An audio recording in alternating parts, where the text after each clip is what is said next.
یارانە کوردەوار وەختتان وەخەیر. ئێمە ئەوڕۆ قسەکانە ئاغای موستەفای حیجری لێپرسراوەیە گشتیە حیزب دموکرات لە ساڵیادە 75 ساڵەی حیزب دموکراتە لەگەڵ تەلەڤیزیۆنە تیشکە تەحلیلەکەین. لەگەڵ دۆست و خۆشەویستێکا قسەمە کرد، وتی فلانی تۆ ئێژیت ئەقڵە سەلیم. ئەقڵە سەلیم ئشتباس، ئەمەی وا لە جامعی ئێمە ئەقڵە ناقەسە. وتم فلانی تەرجمەی کامن سنسە، ئەوێتە ئەقڵە سەلیم، ئەوەی کە مردم هەڵس و کەوتی پێکاوتی بازم مردمە ئێمە ئیمکانی هەز بە ئشتباه حاڵی بوێت. ئەمە ئەقڵە ناقسە، لطفاً لەم دەستەواژە ئەستفادە بکەم. با مردم فکر نەکاتەوە ئەوەی کە بەکاری ئەوێت لە سەلیمی و سەلامەتە ئەقڵێسی، نا ئەمە لە ناقس بوونە ئەقڵێسی. تماشاکەن بەر لەوەی من دەنگەکان ئاغای موستەفای حیجری لێ بدەم، ئێشێ مقدمەیەک بکەمەوە لەم ئەقڵە ناقسە تا مردم بفەهمێت تۆ چۆن تەحلیلەکەی. ئەمانە فکرەکەن فرە پرفکت قسەکەن، وەلێ وەختی تێنە دەرو ئازای گیانیان کونکونە. بۆیە ئەمانە لە حەجکوێ ناتوانن قسە بکەن، بۆیە ئەوانەی کە بە خۆیان ئێژن نوخبە و نوخاڵە و ئەمانە دەمیان نییە قسە بکەن، فقط بەم زوانە دایکێ کاسیان خۆیان پێژن زەگماک، بعد ناویان یاگە کوردی وەکو بنێشتە کوردی، تەماتەی کوردی، ناونەفەکە کوردی، وەکو کەرەی کوردی، دۆی کوردی، ماسە کوردی، زەوانێ کوردیشیان دروست کردن. ئەمانە فقط بەم زوانە سەقەتەی کە هیچ معنایە ناگەیەنێ ئەم تۆ ڕەهاتە ئەتوانن بێژن. مەسەڵەن کاورا هەڵەگەڕێتەوە ژێ من مسلێ ناسرێ ڕەزازی، کاورایی مجریە BBC شێژێ دەخۆ من ناسری ڕەزازی نییە، ئەقاوکەنە ناسری ڕەزازی، ئێمە وەمانزانی ناسری ڕەزازیمان بان کرد. یا وەکو خانەمە گوڵاڵی کەمانگەر ئێژێ سامانە جرجیس وەکو خۆی ژیا، وەکو خۆی مرد، نەوەڵا وەکو بابەی ژیا، وەکو دایکی مرد. یعنی ئەمانە ئەو سەقەتیە سەوا لە زەهنە ئەمانە کە تۆ ئەوێنیت خروجیەکە ئەوێ بەم کاولستانەی مردمەکە فکرەکە ئاقلانە قسەکە. مەسەن کاورا هەڵەگەڕێتەوە منێژێ تۆ قسەی کەسە قبول نییە، دێ ئەمە فەزڵە منە، ئەمە فەزڵەکە من قسەی کەسم قبول نییە. ئەمە نیشان ئەدا من ئینسانێکم دارای ڕەئیە مستەقل لە خۆمم و بە ئیندڤیدوێشن گەیگم، بە فەردیەت گەیگم. ئاخرین مەرحەلەیەکە ئینسانەتوانێ پێ بکە. ئەمەی کە تۆ گوێڕایەڵە دیگەرانی تو BBC تەنزیمە ئەکا و کێهانە شەریعەت مەداری تەنزیمە ئەکا و تیشکە حیزب دموکرات تەنزیمت ئەکا، ئەمە نیشانەیە فەزڵ بۆ تۆ نییە، ئەمە ڕەزاڵەتە. خب وەختێ ئەمانە من مەترەحەکەم ویسە تێمە سەری یەک سری مەسائلەتر. مەسەڵەن تۆ ئەوێنی ئەمانەی کە ئەندامانە ئەم حیزبانەنە، ئەمانەی کە فعال جامعەی مەدەنین، گشتیان وانە ژێرە دەسە جمهوریە ئیسلامیە، وانە ژێرە دەسە دەوڵەتە ئێرانە، ئینسان هایەکی لە لەحازە ئەقلی و ناقس ئەقڵن وەلێ بەغایەت پڕڕوون، هەڵەگەڕێنەوە ئەچەسبن بە ئێلەمانهایە نظامە سوڵتەی جەهانی وەکو دموکراسی، تەوەجۆکەن وەکو لیبرالیزم، وەکو حقوق بەشەر، وەکو کەلەمەیە بە ناوە ماف. ئەمانە نە ئەزانن ماف چییە، نە ئەزانن چ شەکڵیە. مثالتان بۆ لێدەم. مەسەلەن ئەمانە کە گەرەک تا سوعالێکیان لێ بکەیژێ ئەوە ئیشە خصوصی خوامە. نا تۆ ئەوە ئیشە خصوصی نییە، تۆ ئیشێ حوزەی خصوصی و حوزەیە پابلیک تەفکیک کەیتۆ. تۆ هەنێک منکەرات، هەنێک ناهەنجاری، هەنێک چت کە لە نەزەرە فەرهەنگە عمومیە جامعە قەبیحە، تۆ ئەنجامی بدەی بە جامعە زەرەر ئەگەینی، و ئەو وەختە تۆ لە بەرامبەر جامعە مەسئولی و جامعە بەرخوردە بە تۆ ئەکا. چۆن مثالە بۆ لێ بەم، تۆ لە پشتە کامە دەستاویز ڕۆی کابرایە بەناوە جاش ئەکوژی، لە پشتە کامە دەستاویز تۆ کێ پێت ئیجازەدا ئەڕۆی کاورا؟ ئەگەر مەیلت دڵە و خۆی حەزی پێکات و ئەوانە کاورا حەزی پێکا جاسوس بێ، وە تۆ چی؟ کاورا حەزەکە پازدار بێ، وە تۆ چە ڕەبتێکی هەست؟ مەیلی خۆی نییە، زندگی خۆی نییە، ئەی تۆ چۆنێژی کاورا ترەنسە زندگی خۆیزی ئەی تۆ چۆنێژی کاورە لە ناوە خیابانە باسواری یەکتری بێ مەی لە خۆیزی تۆ وایژی تر دی تۆ غەڵەت ئەەکەی خەڵکیە کوژی تحت ناوە جاش تۆ غەڵەت ئەەکەی پاسدار بوون بە قەبیحدائەنی چ مانعی لەگرا مەوجودە کە تۆ بژی کاورا پاسدارە قەبیحە کاورا جاشە قەبیحە پس ئالەگرا جامعەت دارای فەرهەنگێکە یەکسری منکەرات و محەڕەماتی هەست تۆ ناتوانی هەر کارێ لە حەوزەی عمومیە بکەی تۆ ناتوانی لە فرێک جەرائیم کە جەمبەی عمومی هەز ڕۆحم ملی زەربە ئەخوا ئیعتماد عمومی زەربە ئەخوا ئەمنیەتە عمومی زەربە ئەخوا تۆ ناتوانی بێی بنیادە خانەوادە بنیانە خانەوادە لە بین بووی لە جامعەیەکە ئەمە مەیلە تۆ نییە ناتوانی ئەو کارە بکەی چون شەرتە عوزڤیەتە لە هەر جامعەیەک ڕعایەتە فەرهەنگە و جامعەسە ئەوە نییە ئەوە گشتان هاتکنە ئوروپا زاتان نیە دەست لە پێ خەتا بکەن ئێشە تەکە نۆرمەکانە جەوامع غەربا بێنەوە هەرچی لەگرا تا بووە هەرچی لەگرا مەمنوعە تۆ ئێشێنەیکەی ئۆکەی چۆن تۆ ئەمانە گەڕێنی تۆ کوردستان وەیکەی وە کوردەوارەیکەی پس معلومە تۆ نە لەم ئەدعانەی کە ئەیکەی حاڵیت بووگە بۆیە من پێتان ئێژم بێسەواد بۆیە من پێتان ئێژم دەهاتی تەوسعە پەیدا نەکردەک بۆیە پێتان ئێژم شارلاتان تۆ ناتوانیت شتێک کە جامعەی نابود ئەکا بیریتی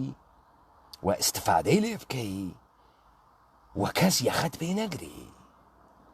تێنە سەر دانەیەکی تر نمونەیەکی تر تەمامە ئەمانە حەز بە قەوانین ئەکەن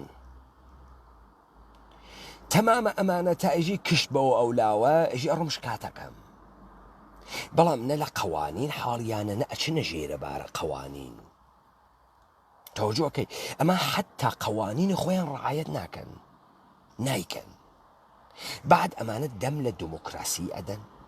دەم لە ئازادی ئەدەن دەم لە لیبرالیزم ئەدەن ئەحرۆم هایە کە ئەمانە مدعینی تحتە ئەمە گەی بوون هۆمۆسێکشواڵ بوون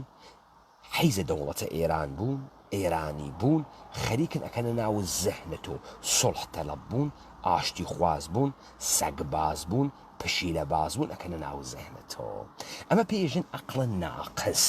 بە قەوڵە و ڕەفیقە ئێمە ئەمە کریاگە بە عەقڵە سەلیم کریاگە سەناو زەحنە مەردم کاورە حەج بەرداشتێکی لە حەج کوێی دنیا نییە حەج سەوادێکی لە حەجێک نییە وەلی هەروە لە خۆی و ئەی ڕێسێ و ئەیدا قەی یەکتری زووە ئەم شتێکی کە پێژن زووانی کوردی ئەوەنە شتێ سەقەتێکە کە پێژن زووانی کوردی و هەنە دایکمانە براکەم تۆ بیبی مەریەم گەورەتی نەکردگە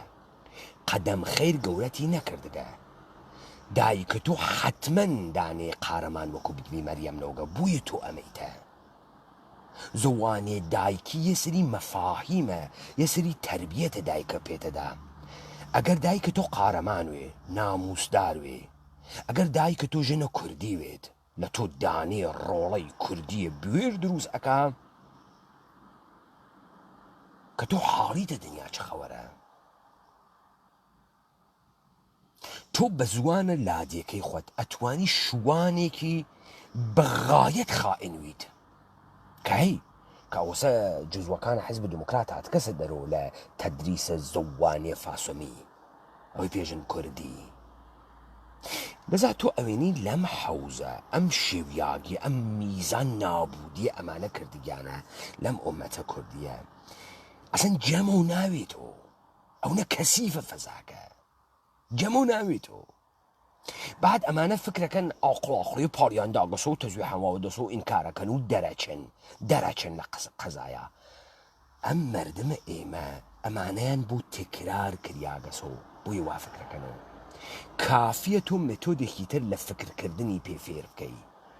کافیە تۆ قسەیەکی تری پێ فێر بکەی فێرەوێت تازە فکرەکات و ئێڕازەکە ئەمە سوعالی شیتیا بوو ئێڕازەکە غەرب وانییە کە ئەمانەیژنی کاورە دانێتی هەڵدریاگە لە توول عمریە نە دنیا گەڕیاگە نەحیچێ ئەفەحمێ نە زیبایی شناسی هەز نازانێ ستاتیک چییە نە ئەزانێ خۆراک چییە نازانێت تەفریح چییە هیچی نازانێت ئەگەر بیزانایە کاورا ئەگەر تامە کەواوی بناسیایە لە کەواویەکە گۆشتی کەریان پێنەیەدا فەرقی پێنەیە کردەکە گۆشتە بەرخە نازانێت تام ناناسێت وەلێ خەریکە ڕووداری ئەکا بەغایەت ڕووداری ئەکا ئەمانە فکرەکەن خەیلێ مەوەجەه بووگن وەختی قسە ئەکەن نازانن چەنێ وەزیان خراوە سەرە قەزیەی سامانە جێرجیس ئەو کوڕە مەجهول الحاڵە مەجهول المەکانە معلوم نییە کوژیاگە معلوم نییە ئەو جێنازە ئەو تابوتە پیاوی واتیە پیایتیان نییە معلوم نییە ئەم ئاغا بۆچی تا 6 مانگ گیردریا لە پڕێکا چه کارکردێکی بوو تا 6 مانگ لەوێ بوو لە پڕێکا کارکردەکەی نەما معلوم نییە ئەم گوڵڕێزان و ئەم پوڵە بۆی کریا چی پێهات بلەخەرە سامانە جێرجیس مرد خۆی کوشت خۆ مەبلەغە پوڵە لەبەی نەچوو ئەوانە کوێ ئەم گۆڕیزانە کریاگە چی پێهات سێ مغۆ شێویاگە و نابودیە و گەوات خانەس و ئەی شێوێن و هەرکە مەی لە خۆیەنسی بۆ خۆی و ئەیواتە بەرۆ ئەو خانمە گوڵاڵی کەمانگەرە لەو نۆروێژە کەسێ بتوانێت بڕۆشکاتی بکە وەکو ئاوی خواردن پۆلیسە نۆروژی ئەنێمێ لە کلکی ئەیوا بە عینوانە متەلع ئێشێ بێت تا ئاخرین دقیقە گزارش بدا داستان چییە ئەلا ڕقمە ئەوەی کە دەیان ئەتهامی تریوانە پشتا خۆ وەلێ خۆ کەسی تەکان ناداوە خۆی وەلێ دیکتانە لەم فەزای مەجازێت تا تایژی کش تا کشمش ئەوە ڕم شکاتە لێ یەکەم شەکاتە لێ یەکەم کێ دانەیە دەمپانکەرە کوردە فاسۆمی ئەمە بگەسۆ کوردایەتی بۆ ئێمە و بگەسۆ قارەمان و بگەسۆ مرد ئەمانە ئیستا من قسەی مستەفای هیجری لێدەم مستەفای هیجری لێ پرسراوەی حیزب دموکراتە کوردستانە ئێرانە گوتان واپی خۆ ئەوەسە من لێ ئەدەم قسەی مستەفای هیجریە من بۆی هەڵ ناوەسم مستەفای هیجری خەریکە قسە ئەکا ڕەهبەرتان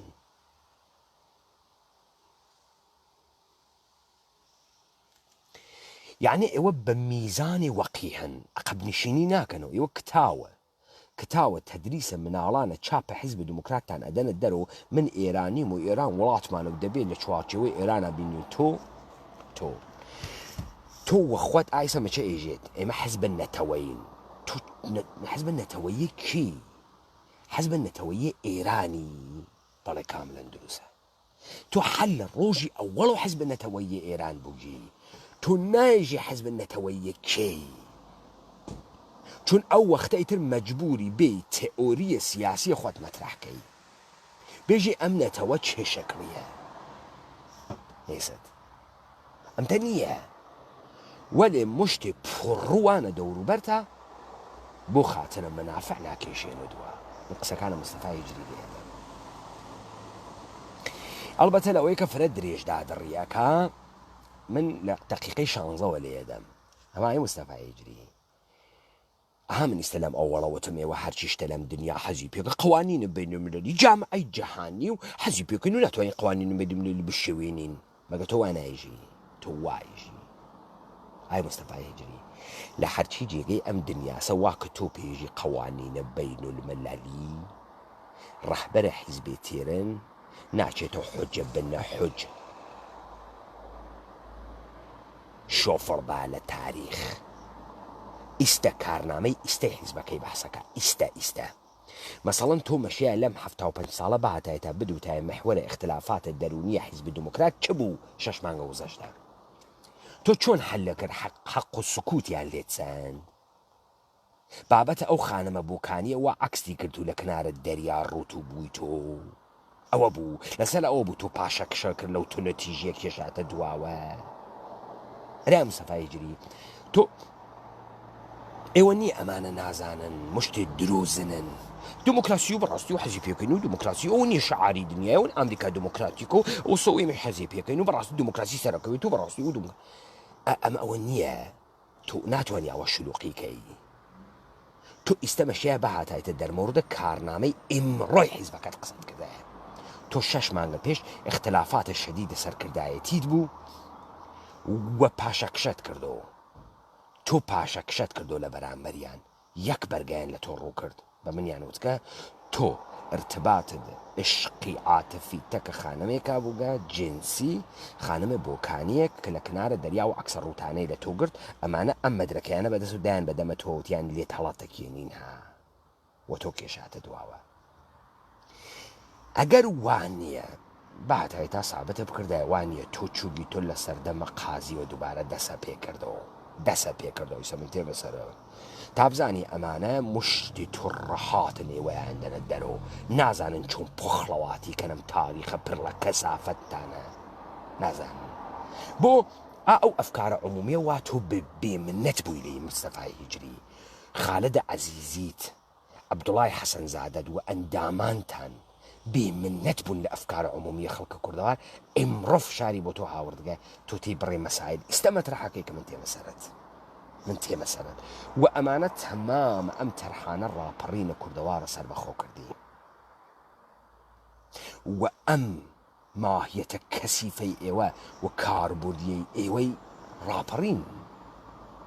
ئاشکار کرد کە توو چکارەی تۆ بە پڕڕوویانە ئەدعاتە کرد حیزب نەتەوەییت کەس نەیزانێت نەتەوەیی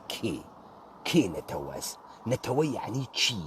چ شکلی نەتەوەس هەر لە خۆت و پڕڕوویە خواتە کردو لە خانێ و پیرانشارەوە هاتووی دەمەقۆپانێکە کردووە پێ ئەو هەر کەسێ وەکو خانێ و پیرانشار قسە نەکا ئەمنیە ڕاپێ ناڕێمە ڕاکورد تۆ ئەدوەت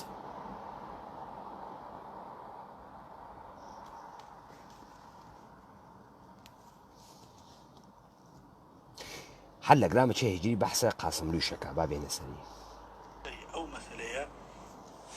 گوێگرتن لە ویست و داخوازی خەڵک و بەراوردی داخوازە ڕەواکانیەتی لەو فاصلە زەمانیە ئێمە داخوازە ناڕەوایشمان هەست هەواستان وێ داخوازە ڕەوا دیفاع ڕەوا لە منزەرە کێوە ڕەوا تماشاکە ئەمانە مەسادیق ئەمانە نایێرن ها داخوازە ڕەوا چییە داخوازە ناڕەوا چییە کێ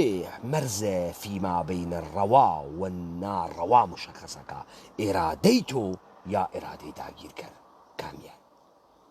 کامیان ئەم ڕەوایی و ناڕەواییە مشەخەس ئەکا تۆ ئیدعاکەی خەبات ئەەکەم ئەمە خەباتە تۆ ئیشە مشەخەسی بکەیت چی ڕەواس چی ناڕەواس وە کێ ئێژێ ناڕەواس و بۆ ناڕەواس و ئەمە بۆ ڕەواس و چۆن ڕەواس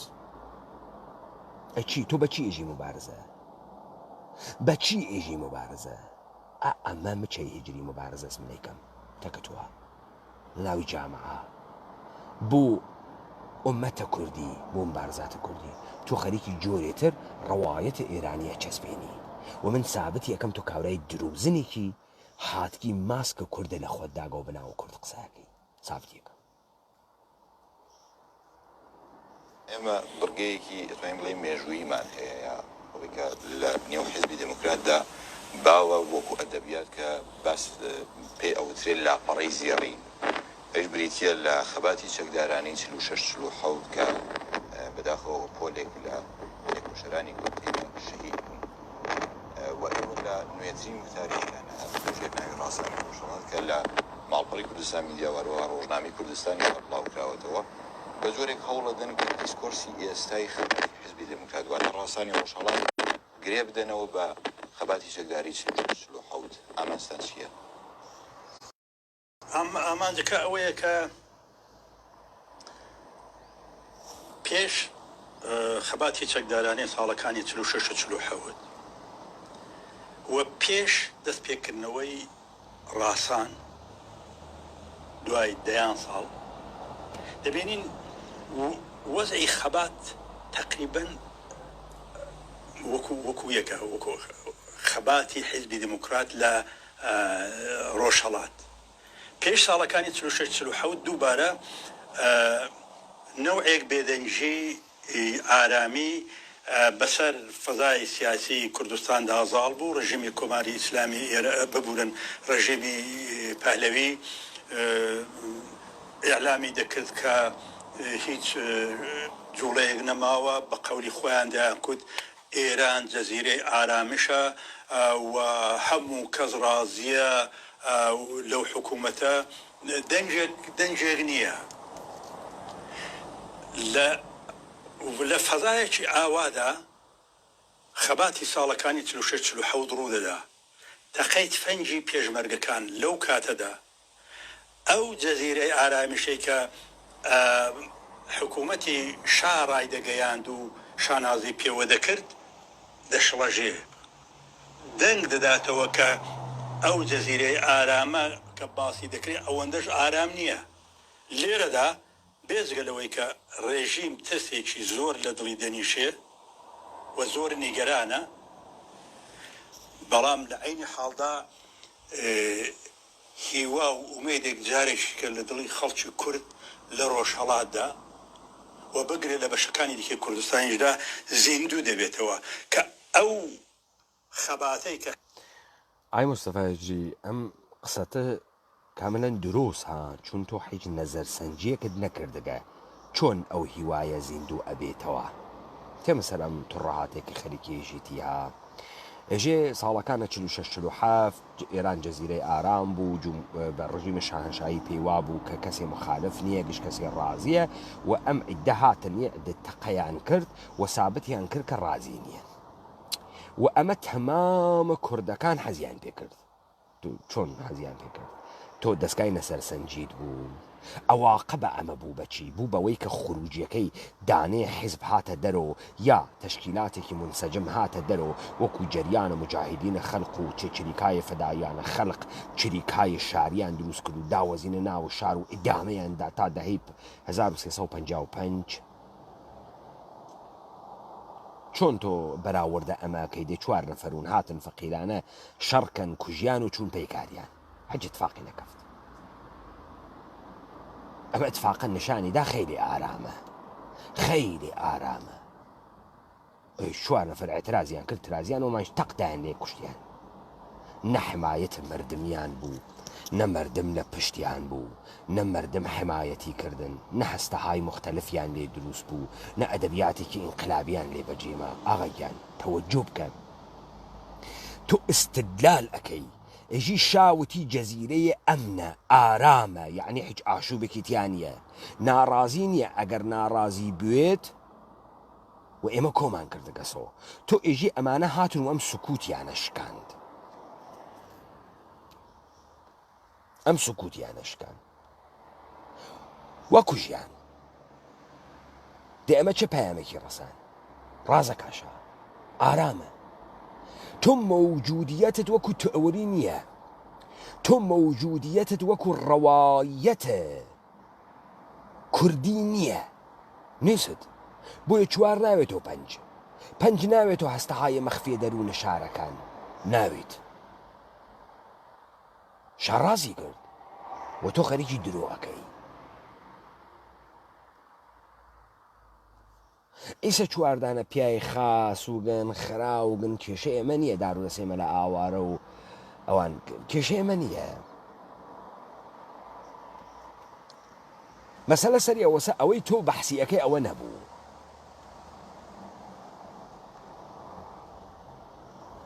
حیزبی دیموکرات دەستی پێ کرد بوو و کۆماری دامەزران ئەگەر ماوەیەک بێدەنگ بۆ ئێستا دووبارە ئەوە خەریکە زیندوو دەبێتەوە و ئەوە تاسیرێکی یەکجار زۆری هەبوو لەسەر ڕۆحیاتی خەڵکە هەرچەند بەداخەوە ئەو تێکۆشەرانەی کە ئەو دەمێ ئەو خەباتیان دەست پێ کرد شەهید بوون بەڵام توانیان بۆ ماوەی نێزیک بە 2 ساڵ ڕژیم بە خۆیانەوە مەشغوڵ بکەن و حکوومەتی پەهلەوی بەهێزێکی یەکجار زۆری منتەقەیی و منتەقەی مەبەستم ناوچەی خۆب دیسانەوە لەگرای استدلالەکە ئەحمەقانە بوو ئەم چەند نەفەرە توانیان ڕژیم بە خۆیان مەشغوڵ بکەن تماشاکە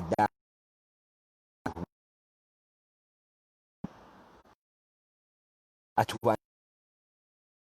قوڵە بکە هەرەو منتەقەی جافایەتیە منتەقەی هەورامانە کوڕێکی تیا بوو من ئەم ناسی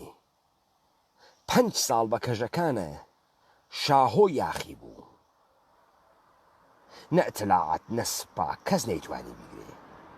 بارهاش 2 جاریش لە زندانە جمهوری ئیسلامی هەڕای کرد بڕۆن بپرسن ئەوانەی دارودەسەی کاوەی بارامیت پێ تێژێ کێژن ئەرسەلانە حوسەینی ئاخریشی قەومەکانە خۆی کەمینیان بۆ دانیا کوشتیان ئەمە قارەمانیە تماشاکە ئاغای مستەفا بۆ ڕژێ ملەتێکەکەی ئەمەی کە 4 نەفەر توانی وێتیان دەوڵەتێک 2 ساڵ بەخۆیانەوە مەشغوڵکەن لەم یاڵ بڕۆنە ئەو یاڵ لەم یاڵ بێنە ئەو یاڵ وەلێ نەتوانن یەک لادێ هاوڕێی خۆیان کەن یەک لادێ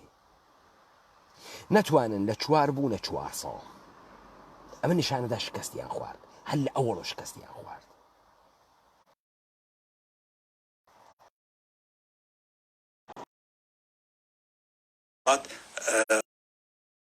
و باقی شوێنەکانی دیکەی ئێران کاری کرد و حەولیدا تاکو ئەوانە شەهید بن بە جارێکی دیکە تەقەی تفەنگی پێش ئەگەر دقەتان کرد ئاسانیش لە کوردستاندا لە هات بۆ پێشێ کەم و زۆر دیارە بە جیاوازیەوە چونکە سەردەمەکان جیاوازن وەکو یەک بوو کۆماری دەکرد کە ئەوانە بە قەولی خۆی زێدی انقلاب هەمویان هیچیان نەماون ئەوانە چۆن کەمپنیشین وە تەبلیغاتێکی ژەهراوی یەکجار زۆر دەنێ و خەڵکدا دەیکرد و خەڵکیش چونکە جوڵەیەکی ئەو تۆی نەدەدیت ناومێدی بەسەریاندا ساڵ ببوو لەو ناومێدیە ڕێژیمی ئیسلامی هەموو هەرچی زیاتر خەڵکی لەنێو خەڵکی کووردا ڕایان کشێ بۆ ڕێزی تیج و خەڵکی کە لە خزمەتی خۆی دابن ئەوە نەوعێک ناومێدی ڕێزەکانی پێشمەرگەدا ئێمە هەموو لەبیر پێشمەرگەکانیش ناومێد بوون مادام کە حرەکەتی زۆرتر ڕێزەکانی خەباتیان بەجێ دەهێشت دەڕۆیشتن بە دوای ژیانی خۆیاندا ڕاسان و دەستپێکردنەوەی ئەو خەباتە نوێیە دروست ئەو فەزای هیوا و ئومێدی لەنێو خەڵکی کووردا پێکێناوە. ئای مستەفای هێجری ئێت کە ڕاسانیش وەکو ئەو سەروبەندە بوو ئەو جۆرێک هێوە گوێتاندا مردم ناو قلاب نەما بۆ جۆکەن مردم ئەچوو ئەوە پازدار و ئەوە بەسیجی پێشمەرگەکانیشمان ئومیدیان نەما بۆ چوون پەی زندگی خۆیان ئیتر نگەهبانە دەرە توالت و کارە لە ئاشپزخانە و چای چیوەمانەمان نەبوو مستەفای جێ خەریکە وایژێ بزان مستەفای هێجری تۆ 75 ساڵ کارنامەی خەباتت بۆ خۆت دانیاکە ئەم کەلەمەی خەبە خەبتە دروست خەتاس چیەداتانیاگە قەی خۆتان و بەناوە خەبات ئای مستەفای هێجری خەبات چییە تۆ چیت هەست بۆ ئێراکردن لە توولە ئەم ساڵانە کە تۆ ئەم کلاشینکۆفتە تەقەی نەکرد 4 جاش بکوژێت نە پازدارە ئێرانی جاش تۆ ئیتر ئەمەلەن هەچێکە نەمابوو نەدمابوو قسەیەکت نییە بۆ ئێراکردن چۆن حیزبی دموکرات گەورەست دەی چۆن حیزبە نەتەوەی تۆ چۆن قسەت نەبوو بۆ مردمە بیکەیت و سازماندەهی بکەی بە چۆن ئیدعا دەکرد فعالینە جامعەی مەدەنی کارە ئێوەس خۆ ئیستا تۆ ئەمتە شەبیهە بە داستانە ساڵەکانە 46 و 47 کرد دەی 46 و 47 خۆ ئەوان سابتیان کرد کە شا ڕازەکە سابتیان کرد جەزیرەیە ئەمنێکە هیچ کەس حەز بە ئەمانە ناکە هیچ کەس لەگەڵ ئەمانە ناڕوا و ئەمانە تەوانیان نەوگە کە لە 4 نەفەر بوونە 10 نەفەر بوونە 15 نەفەر بوونە 30 نەفەر بوونە 50 نەفەر نەوگن تۆ چیت کرد مستەفای هیجری تۆش سابتە کرد زنێ قلاب نەماگە ڕازەکە هەڕووی تۆ 12 دا کوشت هاتی تۆ 8 دا کوشت تەکانە نەخوارد 85 دانە کوشت سابتی کرد نەماگی سابتی کرد هەچی نییە کۆتی کردەوەکو ئاوی خواردن پاشان موشەکەکانیشی ئەتۆ نەگرت گرتیە حەدەک کەسیش نێپرسی بابە حەدەک خوفعالە جامعی مەدەنی بوو تۆ بووی ڕاسانە ئەکرد بۆ موشەکەکانی دا لە تۆ ئیسە مستەفای هیجری کێ بە تۆ ئیجازەی دا نگەهبانت دەرە توالەتە نەما بوو 85 نەفەر بیتە کۆشت خوێن بگری یانم های ماگم تا عیدەی جەدید بێن بوون و پێشمەرگە تا تۆ بڕۆیتەوە ناوە خەوەرەکان کێ بێت ئیجازەیدا لە پڕەکان کارە بکەی ئەی بۆ ساڵانە ڕابردوو نەتکردو تۆ مەشیە بتخواردایەتە بحرانە نگەهبانت دەرە توالەت یا ئەوەی کە حاجیاغا پێتی گوزارش پایە ئیجازەی بدەیە بڕۆیتەوە تەلەفۆنیە کرد وەکو جۆرە قاسم لوتی کاورا لە تاران و تەلەفۆنی بۆ من کردوتی تۆ با خۆت مختاری ئیسلامی ڕازی ئەو عادەتتانە تەلەفۆندان بۆکەن کاورا تەلەفۆنی کردوتی مەچەی هیجری بفرست بیان تۆژوتو بەلێ قوربان وتی ببین کێلەشین میزانیم نفلاشون میکنیم بفرست دا 12 بیت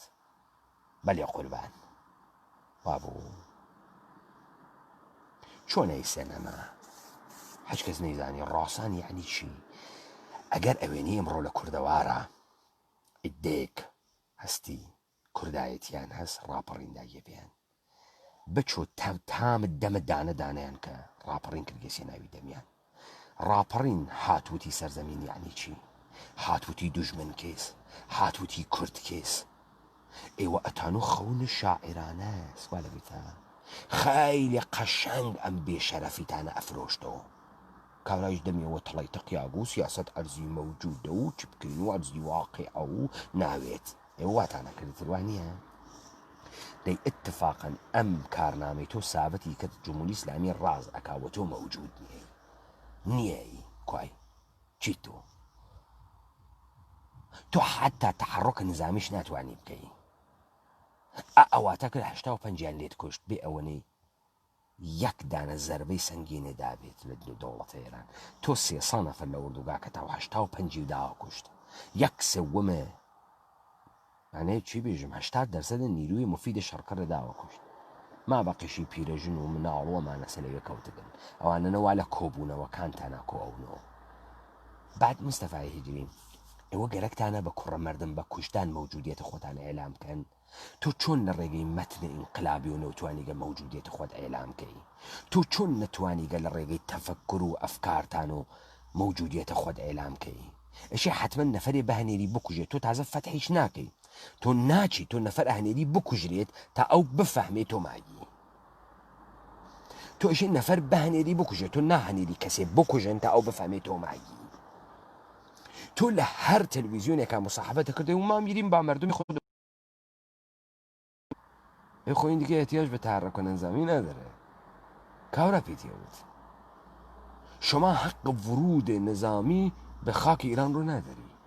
پیتیوت طبق قوانین بین المللی طبق قوانین ایران تو جو آخر ما حق داریم با مردمون حرف بزنیم تو 85 نفر داوا کشت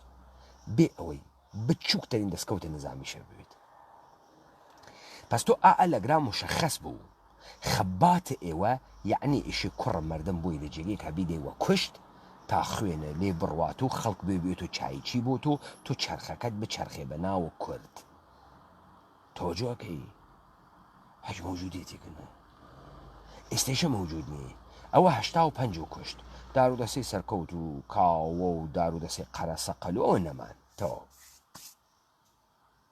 کای ئەم خوێنە جەدیدە قەرارە بکریتە ناوی تۆ قسێ بۆ کردنێ چیت هەست ببزانم تۆ چیت هەست بۆ کردن هیچ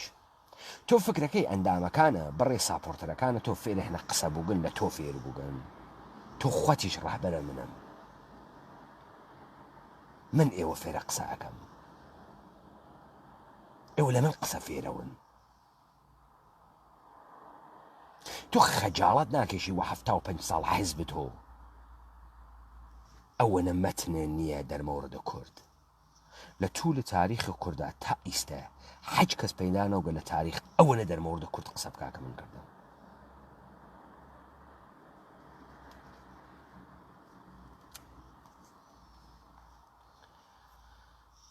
ڕێژیمی کۆماری ئیسلامی ئەو جارەکانە حاڵی بوو کە نەخێر خەباتی کورد بیا بە قەولی ئەوان زیدی انقلاب بێدەنگ نەبووە تەسلیم نەبوو خەڵک چۆن حاڵی بوو مچە هیجری 85 نەفەری لێت کوشت تۆیش وەکو خۆتانێژن وەکو مارچووی بە کوونە خۆتە چۆن حاڵی بوو مچە هیجری ئەو بە تۆی حاڵی کردیا تۆ بە ئەوانە حاڵی کرد چه شەکڵی بوو ئەمە تۆ ماگی نەرکەتی دەخۆی ئەو نرکەتە ناتایە خاستر و خۆ تەپیان دامە لە سوارە بوون پێیان سابت کردی حەچێنی 85 نەفەر مچە شارێکی پێگیری 85 نەفەر نیرو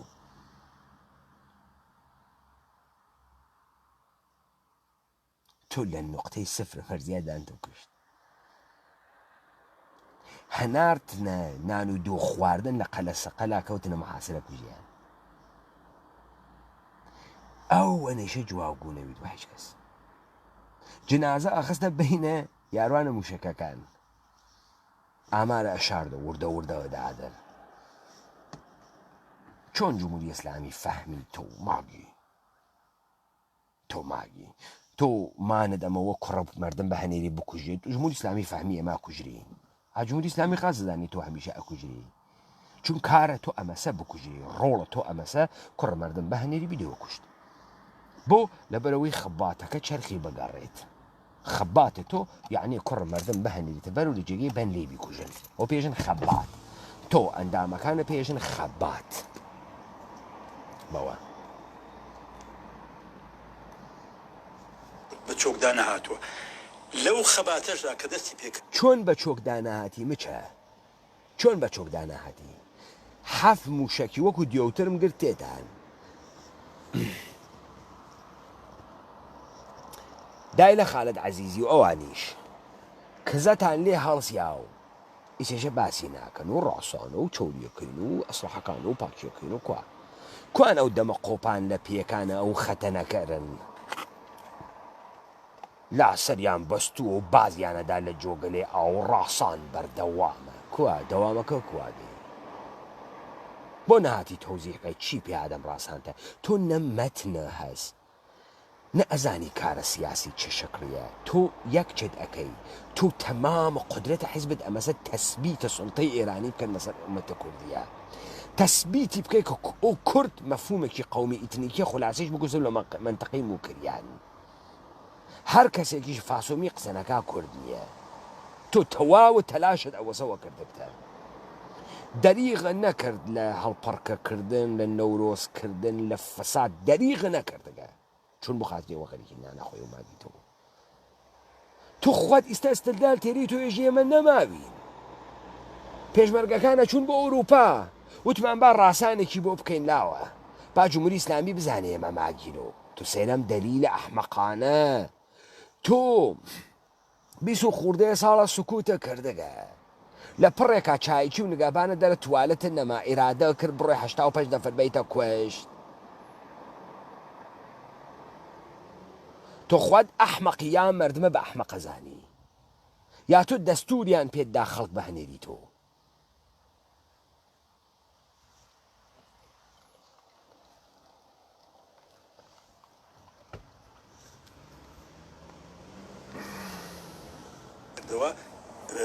بێگومان وەکو هەموو حرەکەتێکی چەکداری حیزبی دموکراتی کوردستانی ئێران قوربانی زۆریدا کە زۆر بە ئارزش بوون ئەوانە وەکو هەموو حرەکەتێکی چەکداری حیزبی دموکراتی کوردستان قوربانیەکی زۆریە مەچە هێجری لە هەرچی شەڕە مردم قوربانی ئەدا ئەمە دەستکەوتی هەست تۆشێ بتزانیای ئەم ڕاستانە بۆ ئەەکەی و ئەم 85 نەفرە چۆن ئەیتە کوشت حەڵی بووین یعنی ئەمانە لەسەر چی کوژریان لەبەرەوەی دەمەقۆپانە خاکی بوونە ئەو دێوە کوژیان لەسەرەوەی تۆ بە خەڵکی سابتی بکەین ئێمە هەسمان نیرو بەینە کوشت لەکوێ دنیا وا شەڕەکەن مچە هیچی وا تۆ ئەیکەی وا حیزبەکەی تۆ ئەیکا وە تو حیزبەکەی تۆ کردی و تو خۆت گوزارشیان ئەدەی ئەزانی بۆچی بە تۆ ڕاسانیان کرد مچە هیچی تا پێت پێشم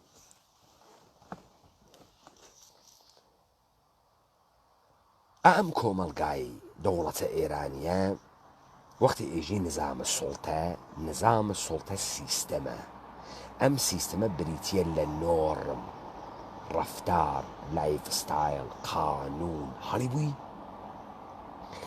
مردم بەرەبەرە لە ناوە ئەم سیستەمە دەقەگرێ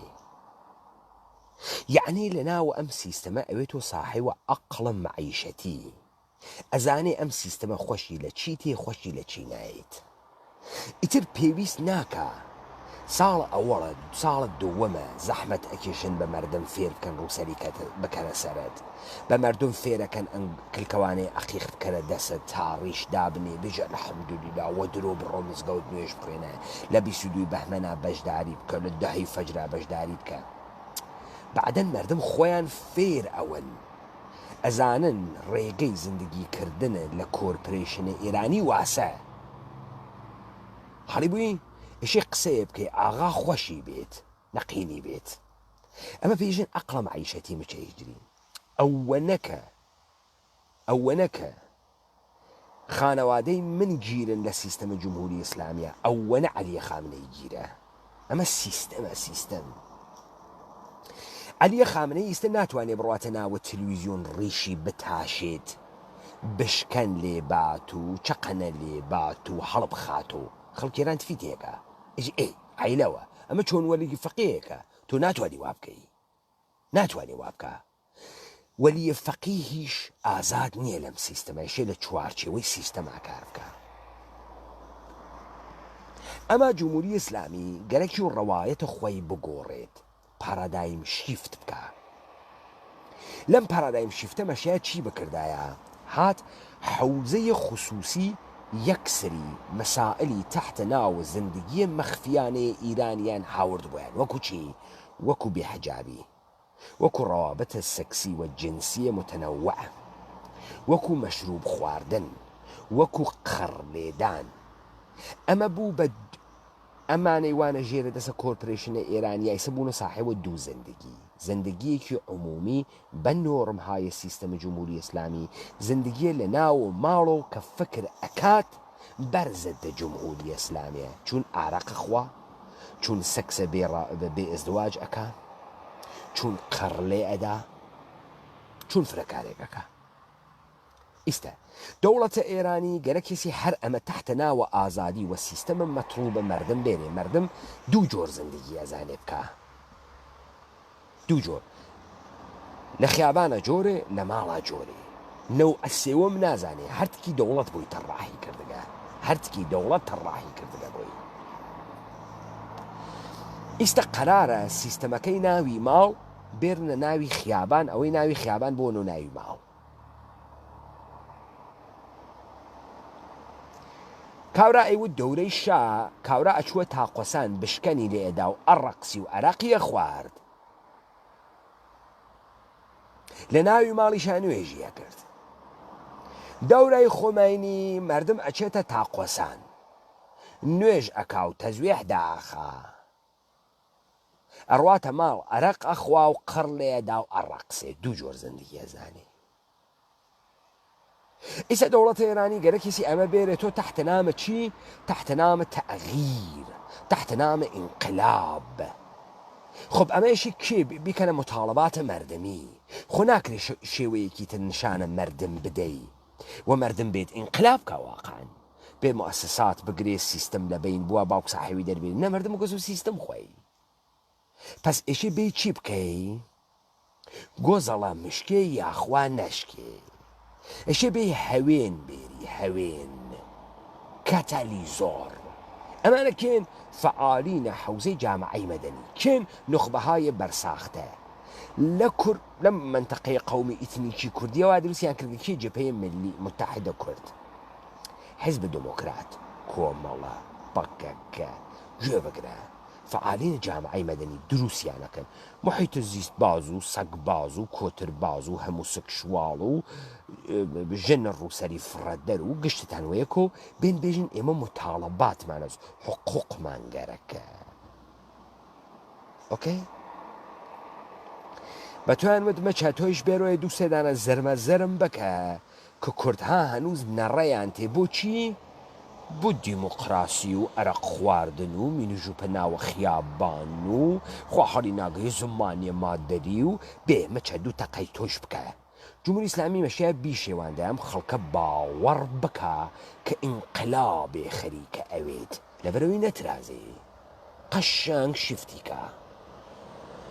مردمیش فکر بکەن وای چه زەرەنگ بوون ئینقلابیان کرد ماڵیان هاوردە ناوی خیابان تۆش وای دەنایان بازیە و دەستوریان بە تۆدا ڕاسان بکەی وەلێ تۆ ڕێی خونجنی و وەڵاوست دارتین و بەڕاستی و جەزیرەی ئارام بوو دەی ڕازەکە جەزیرەی ئارام بوو دەی 4 نەفەر ناوە 50 نەفەر مەچە هیجری وەختێ جەزیرەی نائارامە کە مردم ناڕازیە بە 1 نەفەر گڕی کە پێوە ئەنێ لە ڕۆمانیوە ما بەقی حرەکەتەکە بەرەو چاوچەسکۆ فقط 1 نەفەرێکی سکوت بشکێنێ دێ ئەمانە 2 ساڵ چوون و هاتن و 20 نەفەر فەهمید ئستدلالەکەت ئیرادی وا لەکوێ مەچەی هجری من خوام وتم کاورانە مەیدانە تیان مینە 1 نەفەر لە بەرامبەرە تانکەکە وێسیە بوو بە تەسویرێکی تاریخی من خوام وتم لە ڕۆمانیا وەختی چاوچێسکۆ قسەی کرد 1 دانە کارگەر هەڵگڕیاوە وتی غەڵەتە کرد و ئەو توانی دروست دەست بنێتە سەر دەردەکانە مردم کاورای مەلا ئاوارە و سڵێمانە معینی هاتگنۆ ناوگنۆ 100 نەفەر کوڕە خاس دێ ڕازەکە هەمە چی ئارومە گشتی خۆشبەختە لێدەن لەو سکەی شادمانی ئەوە هاتا ڕووی دنیا کوڕ شازادەی ئێرانی ئێوە وابوون قەومی ئیتنیکی ئاریایی کوڕە هیتلەر کوڕە کوورشە حەقامەنەشی تخمە ئاریا ئێوە ئەوە بوون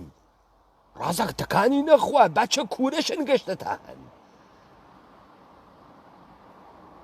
پەسدی دەوڵەتە ئێرانی ڕاستی کرد 4 نەبوو بە 4 ساڵ 2 ساڵ 2 ساڵ مەچە تۆ 85 نەفەرەدا کوشت کە سابتی بکەی مەوجودی اتفاقا سابتی کرد نامەوجودی سابتی کرد مەوجودیەتە نییە سابتی کرد نە قدرەتە هەز نە عقبەی ئیجتماعی هەز نە مردم واتەکتا نە گفتمان و دیسکۆرست هەز نە تئۆریت هەز حەج پێناسێ کرد حەجێ نییە یەک کلاشینکۆفێکی حەیزی ژەنی وا لە ملا وەکو مامر لە هەر کوێ سەر دەرتێری تەپلێەوە دەنە و کوژن قارەمان نییە و چی تۆ بەڵێ نامەچەکەدا سەر چویت پاستۆرە گر لە تاران سابتمان کرد ماگین ئەحمەق تۆ بە کامە ئەقڵ قسەی واکەی تۆ ئەم قسە لای هەر ئینسانە ئاقلێ بکەیوە گۆچانەکەوێتە گیانە مەرتیکەی ئەحمەق تۆ بەوەی 85 نەفەر مردمە داگەسە کوشت حەج اتفاقی نەکەوت کە فقط لەبەر خاتریەوەی ئەوانە مردگن بابا ڕۆژ نییە لە جادەکانە کرماشانە تەسادف نەکری 80 نەفەر نەمری وەڵا برا تەسادف مەوجودیەتی هەست وەڵا برا ڕانندگانە ئۆتوبوس گەورەترین مبارزانن ئەوە نییە سابتیەکەن مانگ نییە 3 ساڵە نەکوشت لە کۆرپۆرێشنە ئێرانی هەر بژین جمهوری ئیسلامی بزانێ ڕانندگان ئۆتوبوس ماگن مەرتیکەی ئەحمەق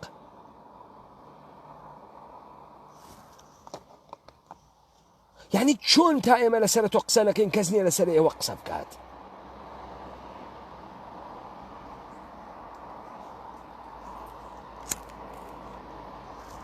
چیت کرد 20 نەفەر چایکی تر هات ئەوە لە زننگی تۆ نییە ئەوە لە فەقر و فشارە مردمە مردم برسیانە گیانیان بگەسە ملیان پورێ پاکەتێ سیگاریان نییە مەجبورن بێن لە ئوردوگاکەی تۆ داکەون لەبەر خاتری وێ نانەکان بکەوێتە مفتی خۆ لەسەر ئینقلابی گەری نایەن ئەگەر لەسەر ئینقلابی گەری باتانە مەچە تویان گرتو 2000 شەقیان تێت هەڵدا و دوێکە لە ئوردوگاکەی عەبەی موحتەدی دانەیەکیان کوشت ئەگەر ئەوانەی لای عەبەی موحتەدی ئینقلابی وایانە حتا چەپی کۆمۆنیست وایانە عەبەی موحتەدیان بە فیشەک هەڵدووری بوو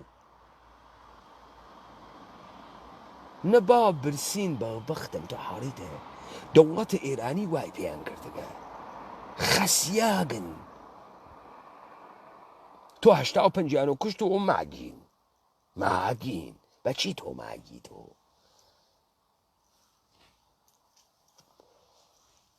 سێرە ئێستدادە ڕەحبەرە حیزب دموکراتە 75 ساڵە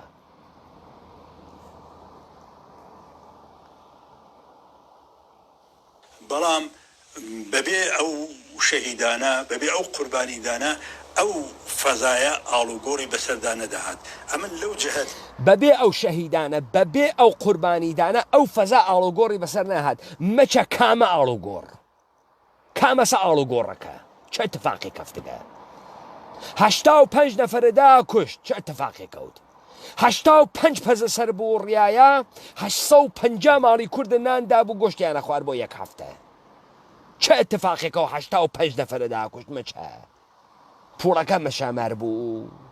تەبعاتی ئەمە بوو چایکی فرەهات بۆلات نەگەهبانە دەرە توالت فرەهات بۆلات کامە تەبعاتی بوو مەچە کامە ڕەهبەرە سیاسی دنیا قسەی واکە ئەم قسانە لە هەر کوێ بیکەن 2000 شەقی تێ هەڵەدەن بە عینوانە ڕەهبەرە سیاسی کە ناراوەوە توالتە حیزە دموکراتە قوربانیدان حەزەکەی بە قوربانی ئەی بۆ خۆت ناخێتە ژێرە 2 نەفەر 2 تەجاوزە پێ بکەن تۆش مەدالیای سۆڵح بگری وەکو نادیا مراد ئەو نە حەزەکەی بە قوربانی کامەسەم خەباتە ئێوە بێجگەلەوەی کە خەڵک بانە کوشت بابا ئێوە ئەزانی چی باوکی ساحێوتانی دەراوەرگە قسەکەی قانع بەرخینێر بۆ سەربڕینە نەک بۆ دۆشین و ڕان ئێوە هەرەوە زانم کوڕە خەڵکی بانە کوشت خەباتمان کردگە دێ خەباتەکە چیە تێ هەڵدریان وڵا ئەیدام بووین ئەی گوە قەورە وڵا کوژیاین بە چاو دەرەهات کوژیە ئەمەسە خەباتەکەی تۆ احترام مامەگەتی تۆ احترام بۆ خۆت قائلی کورە نادرست تۆ ئێستا گەورەترین تۆهینە بە ئومەتە کوردی کرد 85 نەفەرەدا گەسە کوشتێژی و بەڕاستی دەستکەوتی زۆر بوو کوا دەستکەوتەکەی دی دەستکەوتە مادی معنەوی دێت تۆ حەلەزانی دەستکەوتە معنەوی چییە یا بوو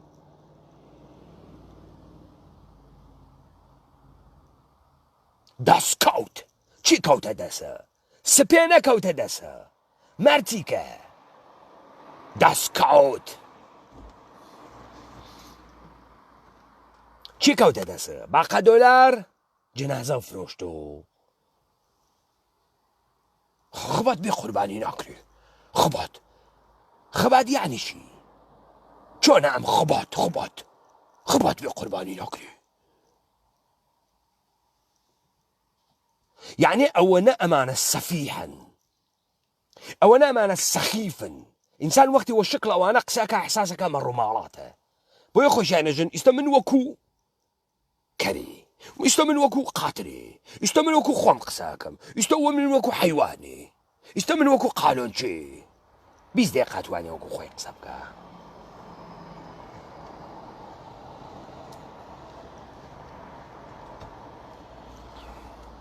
ئەم کاورام قسانەکە یەک نەفەر لەم سەرزەمینەیە خەبەم کاوران ناگری تۆ چۆن ئەم توڕ ڕەهاتایی دەقەی یەکتری و بە ناوی خەبات بە مەردم یەفرۆشی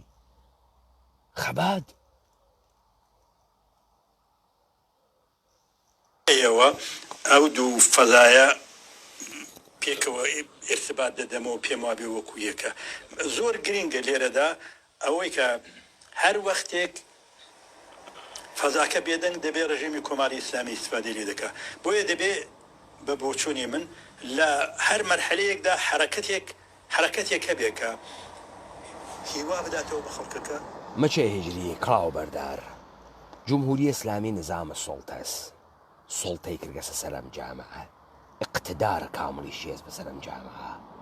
گوێدامچە هێجری تۆ بێ بێژە جمهوری ئیسلامی وەختی سکوتەکەیەوە جمهوری ئیسلامی چۆن سڵتەی کردگەسە سەرم مردمە جمهوری ئیسلامی هێژی من دەوڵەتە ئێرانی گوێ بگرە تۆ تەکە نۆرمە حیجاب یا مشکڵە هەست تۆ تەکە مەشروب نەخواردن یا مشکڵە هەست مەچە هێجری تۆ تەکە ئەمانە مشکڵە هەست تەکە ما بەقیا مشکڵە نییە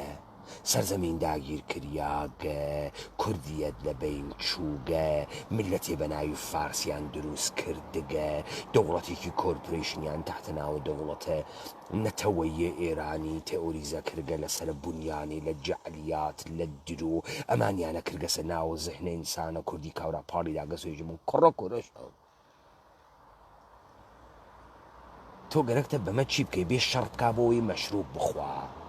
نایکە کاورا گەرەکی فەساد بکە دموکراسی بێ فەساد بکە بدا بکە بخوا بۆ خۆیە داوە کوشت بۆ خاتری بۆچی خۆیە داوە کوشت بۆ خاترامە بۆ خاترێ زوانێ کوردی خۆی باوە کوشت دێ ئەم وەم زوانە کوردی ئەم چرت و پرتەیە ژێواتۆیژیتی چرت و پرت ئێوە نە لەحنێ خۆشێکتان لە قسەکردن هەست نە دەنگە گیرایەکتان هەست نە ئەقڵێ نە جەهانبینیێوا لە ناوە قسەکردنتانە نە ئینسان لێتان فێر ئەوێ نە تایبەتێک نە لەزەتێک وانە ناوەم زوانە ئێوە لەزەتێک کە ئینسان لە گفتوگۆکردن تەکتانە لەزەت بوات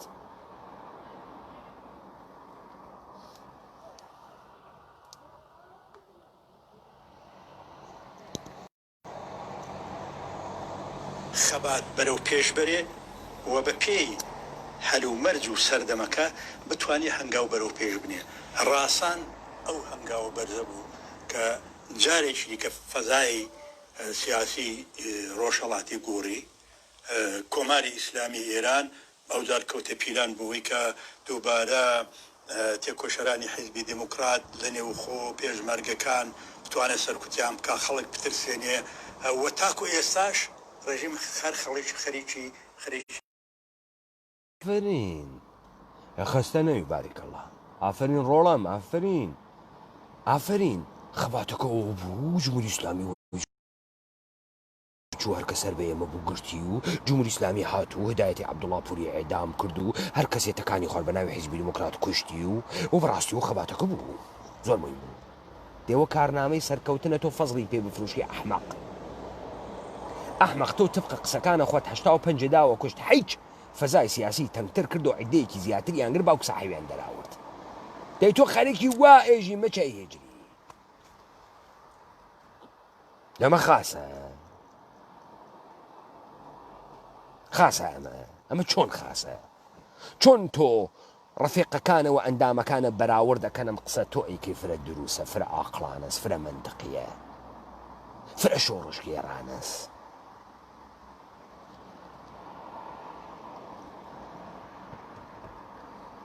منم قسانی تۆ جەمبەندیەکە مۆزانم تۆ قسانە بۆکەی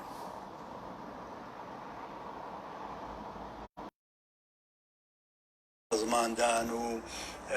بەرنامە ڕیڤێ بۆی کە دەنگی ڕاستان جارێکی دیکە خەفە بکاتەوە بەڵام من پێم وابێ ڕاستان زۆر لەوە بەربەڵاوترە مەچە هێجری تۆ ئیسا وت مەشیات تەقەب کردای خەڵکە بایەوە کوشت ڕاستان چۆن بەربەڵاوە یعنی چی ئەکار ڕاستان تۆ تماشاکە مەچە 25 ساڵ سکوتە کرد و حەج غەڵاتێکە ناکرد خوادوت و خەریکوین ئەتوێنەوە نابوود بووین و همه چی ئاروم بود و ئەوزاع خراو بود وەکو ساڵە 46 و 47 بەم نەتیجە گەین ڕاستانمان کرد نەها قسەکانە خوەتێژمە قسەکانە خوات ئیستا جمهوری ئیسلامی 85 لە تۆ کوشت تۆ وتت ئاوا سابەتیەکەی کە هەی کە پێشمەرگە بە هەنێری تو بیان کوژن وانە چون تۆ حج جۆرێکی تر نەدەتوانی سابەتی بکەی هەی کە ئیستا تۆ خەباتە پێشمەرگەیە ڕاسانە نەماگە بە جۆرێتر خەریکی ڕاسانەکەی دێ هێلگە بڕیا و 25 ساڵە پێشیش هەر ڕاسانە کردایە ئەو جۆرەی کە ئیستا خەریکیەکەی و ڕەحندەکانی جۆرە و جوورون و ڕەحندی هەسووم ڕەحندەکەی نەقڵێ ئەو ڕەحندوو ئەویژەکەی نەقی ئەم ڕەحندوو مە تۆ نای خوادوەتە ئیستا ئەستدلا لە هاورد ئێمە کناراوەکەمان خەریک و تەعتیلە و کەسێ نەونانم بۆ دروستکە چایم بۆ بێرێ 85 هەنار قاشان کوشتنیان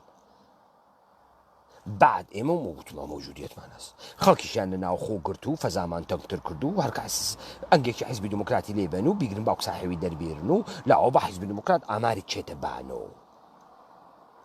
چێتە بانۆ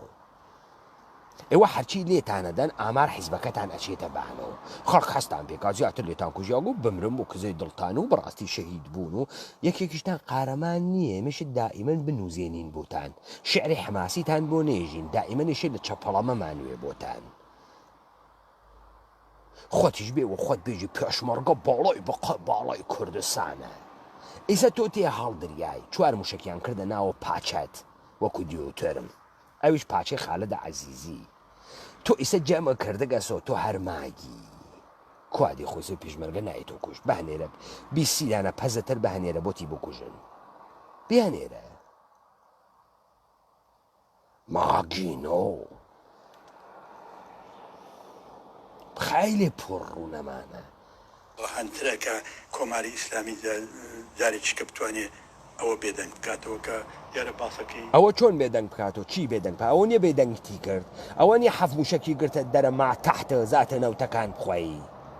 چیت کردەتەوە کۆمە جارێکتر جمهوری ئیسلامی جارێکتر ناتوانێ جارێکتر چی ناتوانێ جمهوری ئیسلامی ناتوانێ ئیدامەکە دێوە کردی ناتوانێ بوو کوژی ئەوە کوشتیتی جمهوری ئیسلامی چی ناتوانێ بکامەچە جارێکتر ناتوانێ جمهوری ئیسلامی جارێکتر ناتوانێ کۆرە قسەی مۆفت مارتیکە ئێرە نییە سپاس بۆ فەرمایشەکانتان فلاشبەکێک لێ دەمە بۆ ساڵەکانی 57 لە دوای شۆڕشی گەلانی ئێرە ژوا هاتووە و ئێمە هەمومان ئەیزانین حزبی دموکرات و دیارە ئەحزابی دیکەش توانیان کۆنتڕۆڵی شارەکانی کوردستان بەدەستەوە بگرن و لە دوای فتوای جیهاد شەڕێکە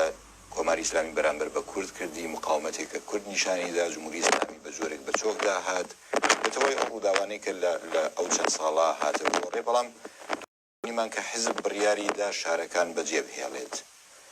لێرە ئەو ڕەخنە جددیە لە حیزبی دموکرات ئەیگیرێ کە بۆچی ئامادە بوو شار چۆڵ بکات بۆچی وەکو فلستینیەکان یا وەکو ئیرلەندیەکان ئامادە نەبوو ئەو نرخە هەرچەند قورسیش بوو بەڵام بیدات بەڵام ئەو کۆنتڕۆڵی شارانە بەدەست خۆیەوە بمێنێت ناوەی کە شار بەجێ بێڵێت و کۆماری ئیسلامی بێت جێگیر بێت خۆشبەختانە ئاغای مجری قەشەنگ فەزایە عمومی و ئەفکار عمومی جەمەوە کردگە سۆزانی حیزب دموکرات کۆلەن تەڕۆس لە ناوە مەردەمە ئەو قسانەی وا ڕاپەڕین فێرە مەردمی کردگە سوعالی لێەکە باشە تۆ ئێستا عەرزتانەکە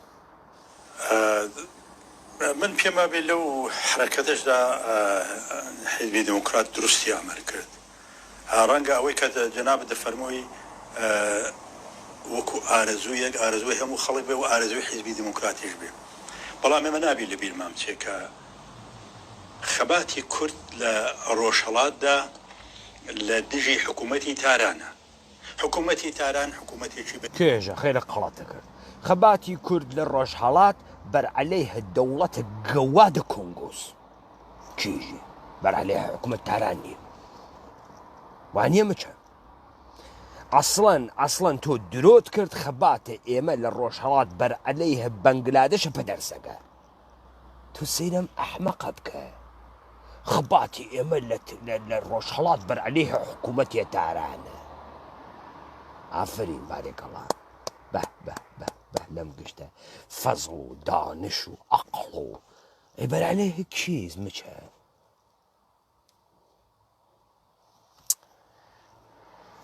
هێزە توانای نظامی تێکنیکی سیاسی لە خەباتی کورد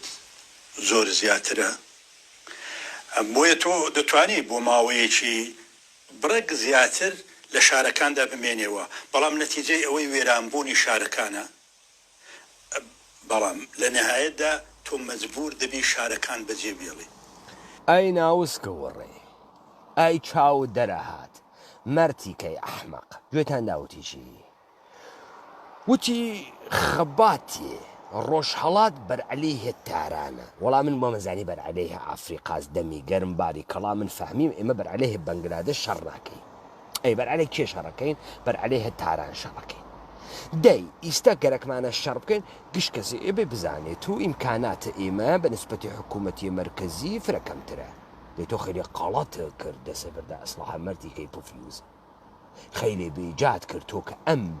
ئەمرە بەدیهیتە بەم ڕاحەتیە ئەزانی خەیلی غەڵەتە کرد دەسە بەردە ئەسڵحە خەیلی بێجات کرد مەردەمە داکوشت خەیلی بێجات کرد دایکە مەردەمە داخدار کرد خەیلی بێجات کرد هەزینەت بە مەردەمدا نادروست تۆ بەحسە دەستکەوت ئەەکەی دۆستکەوت تۆ بەحسە ئیمان ناکەی شۆڕش ناکەی مانەوەی معنەویاتە ملەتێ ناکەی تۆ نایژی ئێمە مەشیای بە قاومەتمان کردایە لە کەرامەتمان لە بوونە ئینسانیمان لە سەرزەمینمان استفادەمان کردایە دفاعمان کردایە و بمان وتایە دوژمن ناتوانێ قاچ خاتە ناوە ئەم سەرزەمینە و ئەگەر زەمانێ قاچ بخاتە ناوی ئەم سەرزەمینە بیابانە و ئینسانە کوردی تیانە ماگە تا تۆ بەو ئیدئۆلۆژیە دەسە بردوێتە ئەسڵحە لە ڕۆژە ئەوڵە پۆفیوز تۆ دەسە برگەسە ئەسڵحە وایتە ناوە خەوف و ڕجا بە قەوڵە یاروانە قاچاقچیەکانە خەتە یونان تەکلیف لێکریاگە وایتە بینە خەوف و ڕجا جام قاچاقچیانە وەکو ئەمە هەتی و باز بوون ئەوەی کە لە بینە خەوفڕجا و بدانەدا پیانە و تەکلیفی لێکریاگەیەوە تەکلیفتان لێکریاگە نازانن بەنەن چ بکەین بڕۆین بوسین معلوم نییە تو بوو دەسەوەی تا ئەسڵحە لاوە بەڕاستی و جمهوری ئیسلامی فرەقەوی بوو تۆ نە فەلسەفەی سیاسیت هەست نە تێئۆری سیاسیت هەست نە جەهان بینیت هەست بە خۆتیژە حیز بنەتەوەی مەردی کە بەدەر سوختە ئەم مەردەمە کوردەمەشیا لە مقابڵت کێ بوێسێت کێ بۆ دوژمنێسی تاران لەسەر چی تاران دوژمنێسی بۆچی ئەشێ دەست بۆ ئاتە ئەسڵحە مەچە بۆ تاران چه فەرقێک ئەکا حەمەڕزا ڕەحیمی بکاتە ئوستاندارە کوردستان یا ئەوڕەکە قاسملوو چه فەرقێکی هەست بۆی ئەو ڕەحمانە قاسملوو نایوت ئیمام کورە نۆکەرتم لە بیک میگوییم بە ئیمام ئەو ڕەحمان نایوت مناڵەکان ئەکسەکانە کتێوەکانە فاسۆمیە حیزب دموکرات دانێن واخفێرە مناڵە کوردیەکە ئەمە ئێمە ئێرانین داینێن چی عەبدوڕەحمانە قاسملوو مەشیایە بکردایە کە ڕەحیمی کردووی و عەبدوڕەحمان نەیەکرد کردی ئەو ڕەحمان حزب دموکرات کارکردی تری هەزمەچە کارکردی ئەمەسە سەرزەمینە کوردەوار لە دەست ئینسانە کوردی بسێنێت و فەرامۆش بکرێت ئەمە کوردەوارە بێت و ئێران ئەفەهمی مەچە استدلالم بۆ تێنێت و شارەکەمان چۆڵ کرد و بەڕاستی مقاومەتمان نەتوانی بکەین و وێران ئەو چاوت دەرەهات ئیستە تۆ پەلامارە ئەمریکا بە مەردەمە ئەمریکا تەسلیمەوێژە شارەکانمان وێرانەکە تەسلیم ناوێ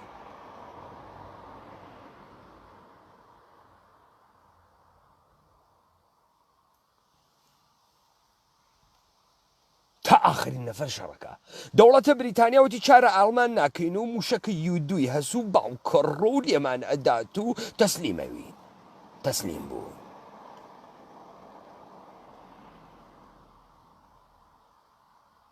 خۆ تەسلیم نەبوون باشە تۆ شارەکانە جێشت مەچە ئەی کەژەکانە بۆ جێشت کۆرە تۆ هەرتی هەڵدریاگوژی ئیتر کێ لە کەژەکان دەرتی کرد لە ئەو شارە و خراوەیەت و ژن مناڵ ئەمرێ ئەی لە کەژە بۆ دەرچوویت دێ تۆ بەمەیەژی شۆڕش هەر لە ئەوڵ و باختەکتە لا ئێمە چاری ناکەین و خواحڕی ناگرێت و ئێران زۆری فرس و ئەمە خواتە و دێ ئیمکاناتیێس و ڕازەکە بچێژر ڕازەکە بەڕاستی و ڕازەکاتی خۆ چاریێنان ناکەین دەینا دروست بۆ حیزب تەشکیلە دەیناکەی بۆ مقاومەتەکەی دەی لە ڕۆژی ئەوەڵە بوو تا ئێمە ئومەتی حیزێکین دافەرمونون هەر کە گەلەکێسی بێت لە زەت وا بێتە ئەگراوە هێمە خکومان خسکەس و پاڵۆ بۆیان بۆمتانە نەوت منزورتان چییە؟ ئالەگرا ئێرادە دەورەوێنێ ئەفەهمی مچە ئێرادە تو مشخصە نەکردگە من ئومەت کوردی لەگەڵ کی دوژمنە بۆ دوژمنە تا مردم بابەتی بەها بدات تا مردم ئەگەر تۆ این قەبنشینی کرد و فیشەت بنێتە ناو چاوت بێژە گاوە بۆ خیانەتەکەی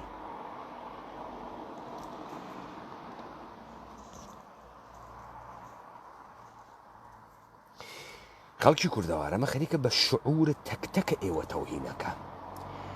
بە سەرزەمینە مقدسە کوردەوار تەوهینەکە بە ئینسانە کوردی تەوهینەکە بۆ ئەو بەدبەختانەی وا نەیان فەهمی و ڕۆڵەی کورد بوون و کوژیان تەوهینەکە ئەمە خەریکە تەوهینەکە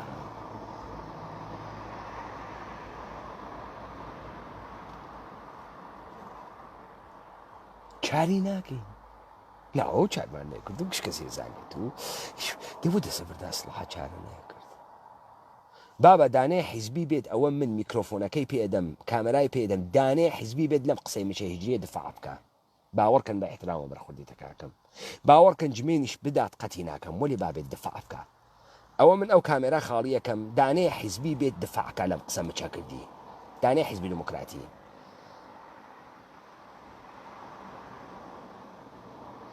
بێرەنەو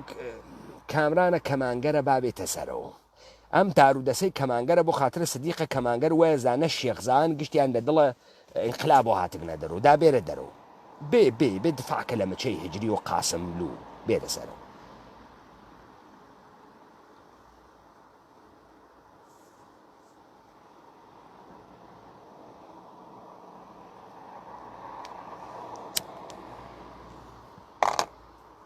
پیایشیانتیانێ بێت دفاع لە خۆی بکە دفاع لە قسەی ڕەهبەرەکەی بکە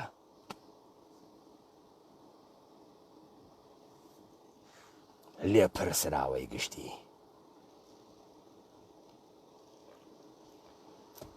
تەمامە ئەم خوێنانەی وا ئێوە ڕژاندکتانە بە پاتان حساو ئەوێ چون ئێوە زانیکتانە شکست ئەخۆن وە شەڕێکتان بە خەڵکی تەحمیل کردگە کە خۆتان زانیکتانە شکست ئەخۆن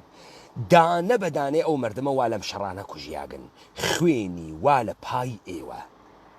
ئینسانهای نالایقی ناکارامەت ئێوە دموکراسیتان خۆشگەرەک و لا ئەو بەڕاستی لە هەر کوێی دنیا سەی لێ بێت کاورا ئستیعفادا چون ئێژە من نالایق وگەم ئیستە ئێوە نالایقن هەزاران نەفەرتان داگەسەوە کوشت ئەمە قەتڵە ئامدانەس تۆ زانیکتە شکستە خۆی وە دەرەچی وەرێ دەستی مردمە پێوەدا کاورا سێ کوڕی هاتە ناوە تۆ خۆی گیریا کریا زندان خەلع ماڵ کریا خەلعەت کریا مناڵی لە بین چوو جێت هێشت مەچە سەدان ژن من ئەناسم بێوە ژنن شویان لە حیزب دموکرات مرد مناڵیان بە هەتیوی گەورە کرد قاڕیان بافت نانەواییان کرد 70 ساڵیانە نە بیمەیان هەست نە پووریان هەست نە دەرامەدیان هەست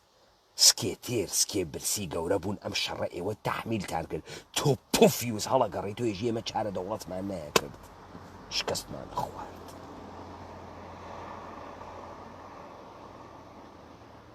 ئەو بەدبەختیشە یەک ئەمر زەجری کێشاگە ئەو ماگە سوی ئەفتخارێ بکا بێژێ من شەهیدێکم داکە ناتوانێ بۆ خاترە ئەو ئەفتخارە لا بکاتەوە تۆ بێژێ نادروست و تۆ بێژی پوفیوز و تۆ بێژی بێشەرەف بێکەرامەت خائن قاتڵ ناتوانێ چی بێژی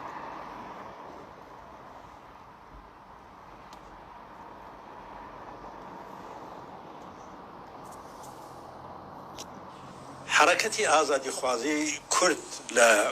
ڕۆژهەڵات حرەکەتی مەبەستم چەکداریەکەی دەبێت پارتیزانی بێ وەختێک حرەکەتە ئازادی خوازی ئازادی چییە؟ خواستنەکەی چه شکلیە؟ ئەڕۆیتە دەستماچ کنان چای شیرینی ئەخوای چه شکلیە؟ ئازادی یعنی چی؟ مەچە حرەکەتی کورد دەبێ پارتیزانی بێ دەی تۆ شاخەکانە بۆ چۆڵ کرد مەرتیکە باشە پارتیزانیەوە قبولمان کردێت تو فرە مهمی تو سنتە زۆی دەی تۆ بۆ پارتیزانیەکەی شێجێشت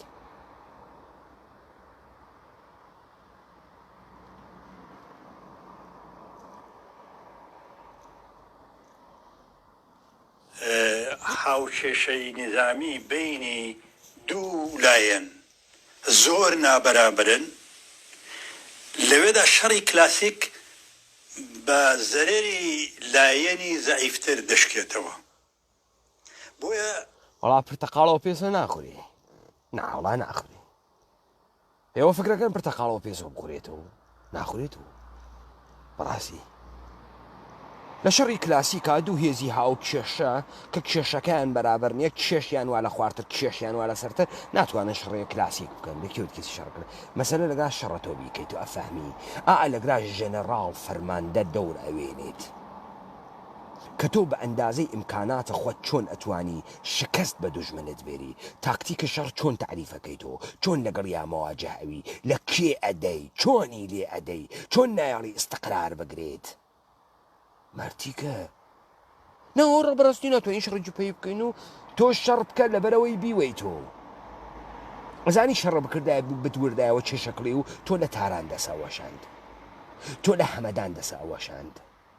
تۆ نەت ئەهێش دەوڵەتە ئێرانی ئستقرار بگرێت نەت ئەهێش کارمەندەکانی دەبێن موئەسساتەکانیان بوون تۆ لە پادگانە سنە 28 ڕۆژ شەڕتانە کرد لە باشگای ئەفسەرانە سنەوە خۆمپارەتان بۆ هاتزاتتانەوە پادگانەکرد لەوە دووسی لێ مدن و بانکەکان تاڵان مەکرد و لەەوە خواڵی ناگری و ئێرانە و تێتو لێمانەدا لێوداژە کاپوڵەکە و کەسمان نیە بیداتەوە ئێوە بوو بڕۆن لە سنە بپرسن لە باشگای ئەفسەرانە سنەوە دانەیە ئەفسەر وە خۆمپارە ئەندازێک گشت حەیتەرانیە کرد بە گشتان زاتانەوە بڕۆن بیگرن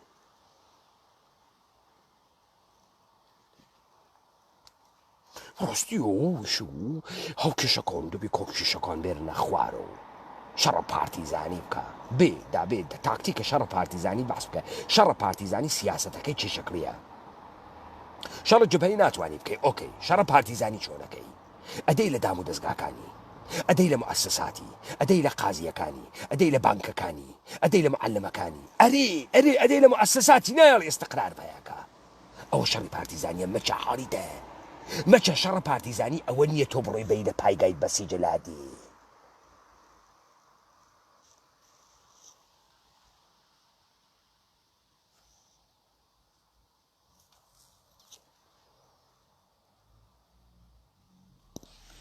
دەبێت پەنا بباتە بە شەڕی پارتیزانی شەڕی جبهەی لە قازان لیدانیە بۆیە حیزبی دموکرات لەو کاتەشدا ئەو بڕیارەیدا کە لە شارەکان بێتە دەرێ بۆی ئەوەڵان شارەکان وێران نەبن دووەم ئەوە کە تەلەفاتی پێشمەرگەش لە نێو شارەکاندا زیاتر نەبێ بەتایبەت پێشبینی ئەوەی دەکرد کە لە نهایەتدا ئەگەر ڕژیم لە سەرەتادا هەتا بخۆ هاتەوە هەتا هێزەکانی کۆکردەوە زەعیف بوو و حیزبی دموکرات و باقی حیزبەکانی دیکەی ڕۆژهەڵات کوردستانیان کۆنترۆڵ دەکرد و تەنانەت لە شەڕی سێبانگەدا هێزەکانی ڕێژیمیان شکستدا بەڵام وەختێکە کۆماری ئیسلامی ئێران و خۆ هاتەوە نیرۆکانی کۆ کردەوە ئیدی بە هەموو توانایەوە گەڕاوە ئەگەر ئەوەی نەکرد بە شارەکان وێران دەبوون بۆ بیرهێنانەوەی ئەوە پێم خۆشە ئەوەتان عرض بکەم کە هەر لەو ماوەدا کە هێزەکانی حیزبی دموکرات و باقی هێزەکانی ئەو دەمی گۆڕەپانی خەبات لە ڕۆژهەڵاتدا لە مەهاباتمانەوە و بەتایبەت لە سنە ئەو هێرشی تۆپباران و هەواپەیما و ئەوانە کە بۆ سەر شارەکان کرا تەلەفاتێکی یەکجار زۆر گەورە و بەڵام لە نهایەتدا هەر مەجبور بوون شارەکان بەجێ بێڕن جا هەرچەند زیاتر ما باوە تەلەفاتەکە زیاتر دەبوو بۆیە من پێما بێ کارێکی دروستیان کرد شتێکی کەش کە ئیشارەتان پێکرد مەسەلەی فلستین لەگەڵ ئیرلندەکان بەتایبەت مەسەلەی فلستینە من باز دەکەم فلستین لەباری قانونی نێونەتەوەیەوە وڵاتێکی جیایە ئیسرائیل وڵاتێکی دیکەیە ئیسرائیل لەو ماوەدا هێرشی کرد بۆ سەر لوبنان دەورێک هێرشێکی بەربڵاوی نظامی کرد تەلەفاتێکی یەکجار زۆری دا وێرانێکی یەکجار زۆری پێکەنا وە چەندین جاریش هێرشی کردوە سەر فلستین بەڵام چونکە ئەو وڵاتە لە نەزەر قانونی نێونەتەوەیەوە ئەوانە بەڕسمی ناسراون وەکو دەوڵەتێک ئیسرائیل نەیدوتوانی لەوێ بمێنێتەوە مەجبور بوو چۆن مچە ناتوانێت بمێنێت و ئیسرائیل کێبەری پێگرێ یاڵەت متحدەی ئەمریکا هاوپمای بۆ کێشێ بریتانیا هاوپما کێشە بۆ ئیسرائیل لێدا بەری پێگرێ کامە لە قەتنامەکانە شۆرای ئەمنیەت بەرعەلەیهی ئیسرائیل ئیمزا کریاگە و ئیسرائیل ڕعایەتی کردە تا ئیستە شۆرای ئەمنیەت چەند قەتنامی بەرعەلەیهی ئیسرائیل دانیاگە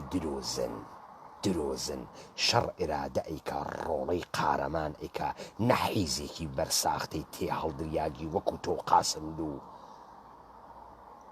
قازی مەحەمە مەچە هەڵێ بوو ڕۆڵە ئیلەرنیەکان ئەیکەن وا ئینقلابیان بردە دنیا ئەی بۆ دەرمەوردە ئیرلەند قسە نەکرد ئیسرائیل فلستین دەوڵەت بوو لەکوێ دەوڵەتە فلستین لەکوێ دەوڵەت بوو کەی دەوڵەت بوو توخڵۆت بوو ڕاستی و لەکوێ دەوڵەت بوو نێونەتەوەی و جیهانی نێونەتەوەی و جیهانی نێونەتەوەی بەر بە کێگرێ جیهانی نێونەتەوەی جیهانی نێونەتەوەی بەری بە شەوروی گرد ئەفغانستانی کرد بەری بە ئامریکای گرد پەلامارەی ڤێتنامیدا بەری بە ئامریکای گرد پەلامارە عێراقیدا بەری بە ئەمریکا گرد پەلامارە ئەفغانستانیدا جیهانی نێونەتەوەیی بەرعەلەیە تاڵەبان وێسیە تاڵەبان چۆکی بە ئەمریکا دادا خستیە غەڵەتکردن بە حکوومەت ئەفغانستانیش ئێژە شارداریە کابل حەڵیت بوو حکوومەت ئەفغانستان ئەمڕۆ مەجبور بگە ئوسەرا تاڵەبان ئازادکە حەڵیت بوو مچە تۆ بەهانە تێری تۆ بۆ حیزیەکانە خوات وە قوتارەوی لە جنایەتی کە بەرعەلەی هەنسانە کوردی کردگرە حیزب دموکرات دروست کردیاگە کورد دەبین بوات ئەفەهمی مچە مردم تۆ ئەمە ئەزانی وەلێ مردم ئەمە نازانی تۆ ئەو قسانەیەکی کاملەن دروستە حیزبی دموکرات هاتکە مردم لەبین بوات ئەم ئیستدلالانە تۆ یەکەی ئیستدلالە حیزێکی تەجاوز پێکریاگە مەچە دەی بۆ ئەو کلاشینکۆف شیاف ناکەیتە خوات هەر شەو بۆ چیتە بۆ ئەیکەیتە کوڵە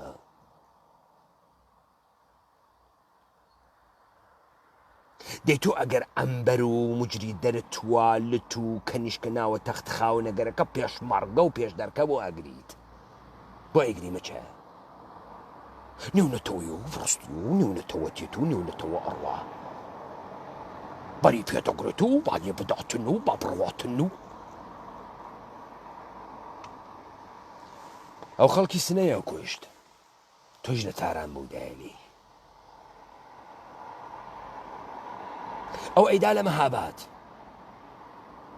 تۆش لەو ڕۆڵە مەهابادیانە بەهناردایە چنگی بەخستایەتە ناوە خیابانی وەلی عەسر تەعتیلی بکردایە پێیان بۆیەوە شەڕم مردم بەرعەلەیە سیستم بۆ ناتانتوانی بیکەن تۆش لە وەڕماوا بوو دایلی ئەو بێ مردمە خۆی بۆمبارانیە بکە بۆمبارانیە و ئەزانێتەوە وەختێژی هەواپەیما فرە مهم بوو هەواپەیمایان هەواپەیما و قوزەڵ قورد مەرتیکە ئەفغانستان پەهبادیشی نییە ئەمریکا بە F-35 لێدا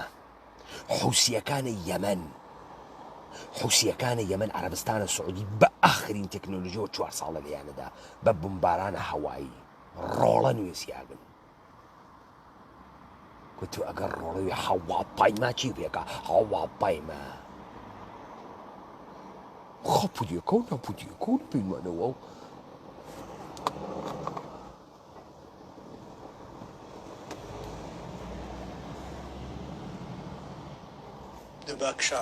من نازانم کامە بێشەرەف حازرە تەپقە ئەم قسانە مچەی هیجری ئێکا بڕۆ خۆی باوە کوشت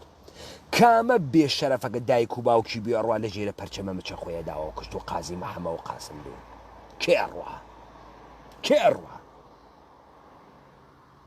شێتوگی هاروگی نەخۆشیت هەز ئەڕۆی دەژێری دەسێمە خۆ دەدەیت و کوشت بەڵام لە قانونی نێونەتەوەیدا ڕۆژهەڵاتی کوردستان وەکو باقی بەشەکانی دیکە بەشێکە لە خاچی ئێران بە خاچی خۆی قانونی ڕۆژهەڵاتی کوردستان بەشێکە لە خاچی عێراق نا بەشێکە لە خاکی کورەی جنوبی کێژە بەشێکە لە خاکی ئێران مەچە هەر بە ئەو دەلیلە کە کۆڵمەرگای نێودەوڵەتی ناتوانێت بێت بەر جمهوری ئیسلامی بگرێت کۆمەڵگای نێودەوڵەتیش ناتوانێت حەج گوویە بخوا بەر عەلەیه هێتە وەختی ڕۆی بۆ تاران ئەمە شەڕە نێوخۆیە مایلمانە ئەین لە تاران وە تۆچی پارسەک هەڵیت بوو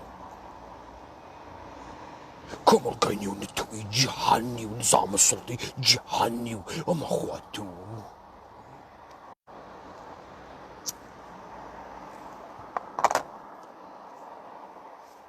من نازانم بە چه زوانێ ئێشێ ئەمانە بۆ ئێوە معنی کەمەوە نازانم چۆن ئێوە ئێشتان پێگە نازانم چۆن ناڕەحەت ناون نازانم ئێوە چۆن تەحقیر ناون نازانم چۆن پێتان بەر ناخوام قسانم کاوراییکە نازانم چۆن تەواوە چۆن من مەترە خوا کاورا چه ئەحمەقە و تۆی چەنی ئەحمەق فەرز کردگە کاورا چەنی جینایەتکارە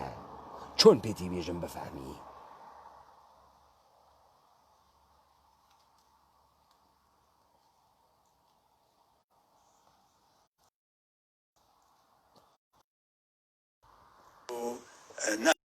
لە هەموو حاڵەتێکدا ئەو هەموو هێزە لەوێ توانی دەرکەی و لەوێ بمێنێەوە زۆر باشە یەکێک لە پرەنسیپە نەگۆڕەکانی حزبی دموکرات کاتوانین وەکو پێناسەی حزبی دموکراتیش تەنانەت باسی لێەوە بکەین بریتە لە مەسەلەی بەنەتەوەی بوون یا هەوڵدان بۆ گوتاری کوردایەتی و پارێزگاریکردن لە خاک و نیشتیمانی کوردان لە دوای ئەوەی کە حزبی دموکرات و ئەحزابی دیکە شار وە ڕوویان کردو چیاکان بەڵام خەبات هەر بەردەوام بوو هەتاویە ئێمە وێڕای حزبی دموکرات چەند سازمانی دیکەی سیاسی و نظامیمان هەبووە لە ئەمەیە کە حزبی دموکرات بۆچی نەیتوانێت سەرباری ئەوەی کە پرەنسیپە نەگۆڕە لە ناخیان نەهادی نەکرا چی نەیتوانی هاوپەیوەندیەک چەترێکی هاو بەش ئێتلافێ شتێکی لەو مایە لەگەڵ ئەحزابی دیکەی کوردستانە پێک بێنێت و مشەخەسەن کۆمەڵە ئێمە دیمان دواتر حزبی دموکرات خوێناوی زۆر ناخۆشی دیارە لە مەقطەیەکدا کە کۆماری ئیسلامی لە سەرەتاوە کە هێشتا هێزەکانی کۆ نەکرد هەمومان لە بیرمانە کە هەیەتی نوێنەرایەتی خەڵکی کورد پێکات لەوێدا ئەو هێزانەش بەشدار بوون بۆ وتوبێژکردن لەگەڵ ڕێژیم کە لە ڕاستیدا وتوێژ نەبوو فەقەت دەیانویست وەخت بەدەست بێنن بۆی کە هێزەکانیان کۆ بکەنەوە دوایوی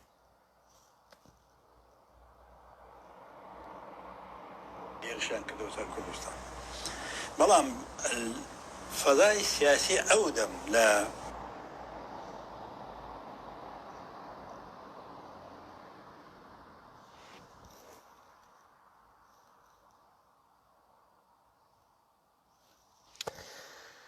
متاسفانە کانەکشن ئینترنێتەکەی من زایف وادە وە دەنگەکان قەت وەسڵەوێ ڕۆژهەڵاتدا وە لە بەشێکی زۆری ئێراندا چەپ بوو، چەپی مارکسیستی. حیزبی دموکرات حیزبێکی نەتەوەیی بوو بۆ مافی نەتەوەی خەباتی. های مستەفا هجری تۆ غەڵەتە کرد تەکە قاسم لوت و تەکە قازی محەممەد.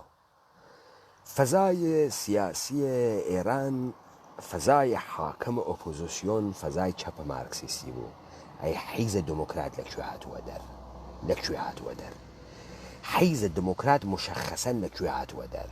حیزە دموکرات شاخەی کوردستانی حیزبەتی دەبوو. ئەی قاسملوو لەکوێ هاتووە دەر؟ قاسملوو عزڤ سازمانە جوانانە حیزبە توودە بوو. قاسملوو پەروەرش یافتەیە دەسە حیزبە توودە بوو. حیزب دموکرات بەرساختەیە دەسە حیزبە توودە بوو. ئێوە لەسەر کوڕۆکە حیزبە توودە هاتگرە دەرەوە. ئێوە نەتەوە یعنی چی مچە؟ کامە نەتەوە؟ کورد یا ئێرانی؟ ئێرانی کۆرپڕیشنە، نەتەوە نییە، کۆرپڕیشنە. کورد ئومەتی تەبیعیە.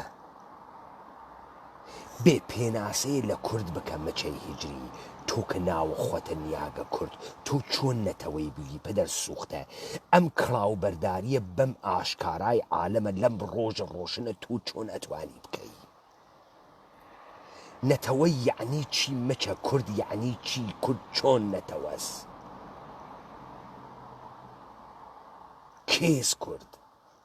حزب دموکرات غەڵەتی کرد بە ئەجدادی و حزب نەتەوەییە کە خەت تێ دەرمەوردە نەتەوەی کوردی نییە. چۆن یەک خەت پێناسەی کورد ناکە؟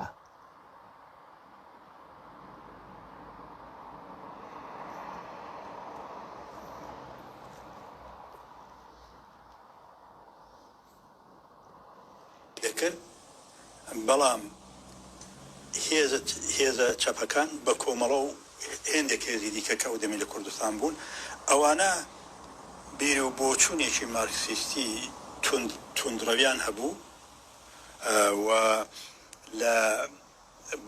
بۆ پێکێنانی حکوومەتی کارگەری لە ئێراندا خەباتیان دەکرد و لەباری ئیدئۆلۆژیەوە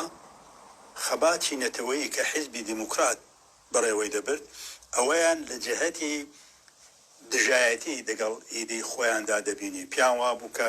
مەسەلەی نەتەوەیی دەبێتە هۆی ئەوە کە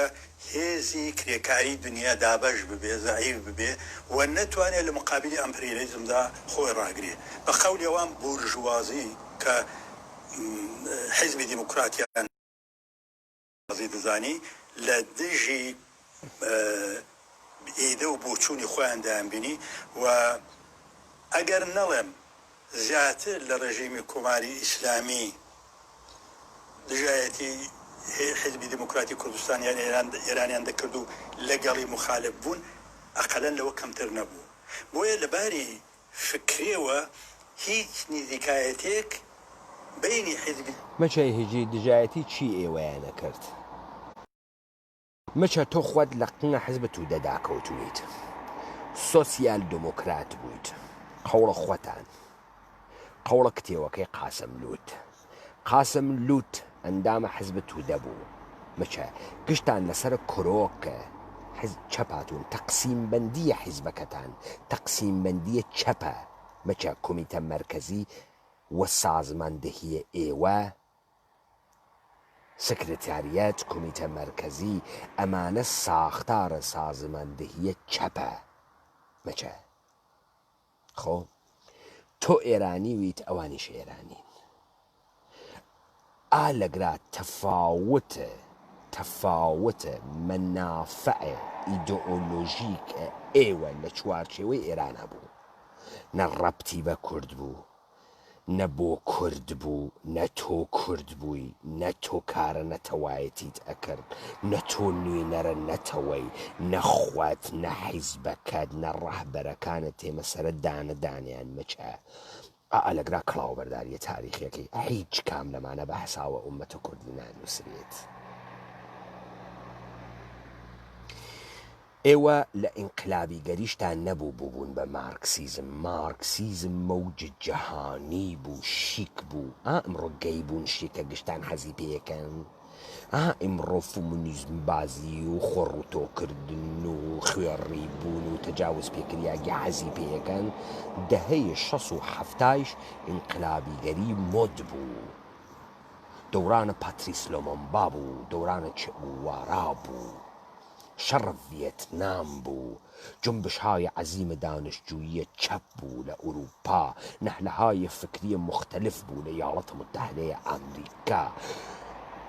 تظاهرات گسترده بر علیه الشر و امپریالیزم ایالات متحده امریکا بود. دنیا دو قطبی بود، اتحاد جماهیر شوروی موجود بود، شر فلسطین بود، جهان چپ لپشت شر فلسطین بود. مچه اما قارمانتی ایوه نبود. اما انقلاب امریکایی بو مچه خلق قدرت بو مدتی حاصل بو و ایوه توانیتان لروح یاخی انسان کردیه که امرو روایتی که لخوی نماگه و دولت شاهنشاهی ایرانی ام روایتی مخدوش کردگه، خراوی کردگه، ولی مستتر والا وجود انسان کردیه یارگیری بیبکن و کڕ مردم بەنەکوشت بە دەستورە ئەربابتان بۆ استقرارە پایەهای سڵتەیە کۆرپۆریشنە ئێرانی و نەهادینەی بکەنەوە. ئەوەسە مەچە تەحلیلەکە ئەوەسە لە ئەوەی تۆ ئەیکەی. کردو بەڕاستی و دەمەقۆپان و کردو لە یەکێدین و نەتەوە و ئێمە حەزمان بە نەتەوە ئەکردو و حەزی بە نەتەوە چون تۆ قالەمەڕە بڵاوە کردەوە. ئەرێ ئام نەتەوە تو ئیژیتی یە 75 ساڵێدا داتەکێنە خۆت داتەکێنە بزانین چەندێ فازڵی دایتەکێنن خۆتان. دایەکی ئەو کتێوەکانە حەزب دموکرات دانێن و ساگەسیما ئیرانی هەستیم دەی تۆ چۆن نەتەوەی تۆ ئێرانی هەستی ڕاز ئەەکەی تۆ حیزب نەتەوەیی ئێرانیت هاتگی ئێرانیەت بە خوێندانە ئینسانە کوردی بە عنوانە بەرگە بەرەندەوە سەرکەوتنە مبارزاتە 100 ساڵەی دەستکەوت بگرێ و چەپڵە لێ بابێژە سەرکەوتین ئێرانی. تۆجۆکەی وقتی قاسملو هاوارە کاژی من اجازه نمیدم هیچ کسی خودشو از من بیشتر ایرونی بدونه اجی کاورای اطلاعاتیات که اجی تو بنگلادشی دیجی نه من ایرونی هستم.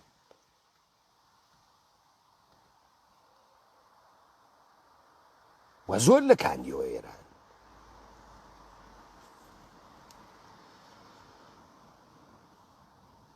دیموکرات و ئەو هێزانە نەبوون. تەنانەت هەمومان دەزانین کە بەشێک لەو هێزە چەپانە کە شعاری سەیر و سەمەرەیان دەدا لە کوردستان وردە کە ڕژیم هات زاڵ بووە ئەو جارەکانە بوون بە عاملی جمهوری ئیسلامی مەسەلەن ئەوە لایەنگرانی حیزبی توودا دوایە لەژێر کارگەری حیزبی توودەدا هێندێک لە ئاحزابی دیکەی چەپ بوونە عاملی جمهوری ئیسلامی. بۆیە ئەو دەمی توافقێک یا هاوپەیمانیەک بینی هێزێکی نەتەوەخواز کە حیزبی دموکرات بوو باوەڕی بە هێزی نەتەوەیی و ڕزگاری کورد لە دەستی زوڵم و زۆرداری و پێکێنانی بە بڵین دیاریکردنی چارەنووسی خۆی بوو لەگەڵ بیرروبۆچوونی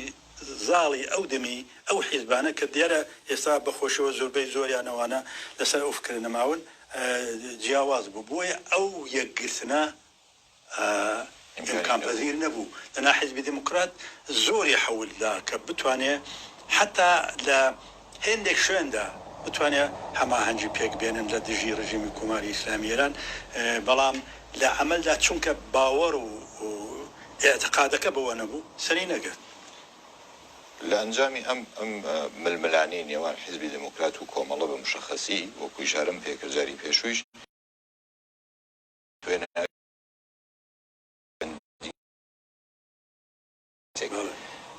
شەهید بوون گیان بەخت کرد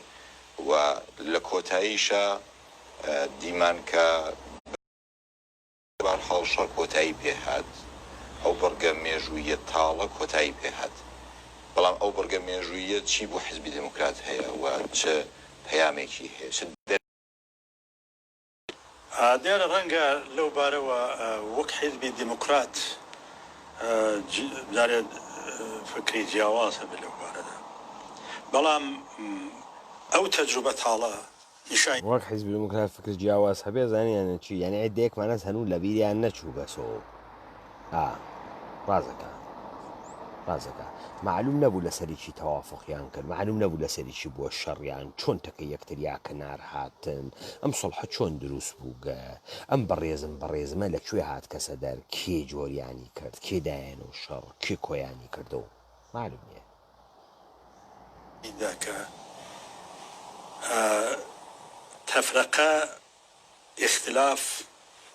ئەوە دوو بەرەکی و چەند بەرەکی لەنێو هێزی کورددا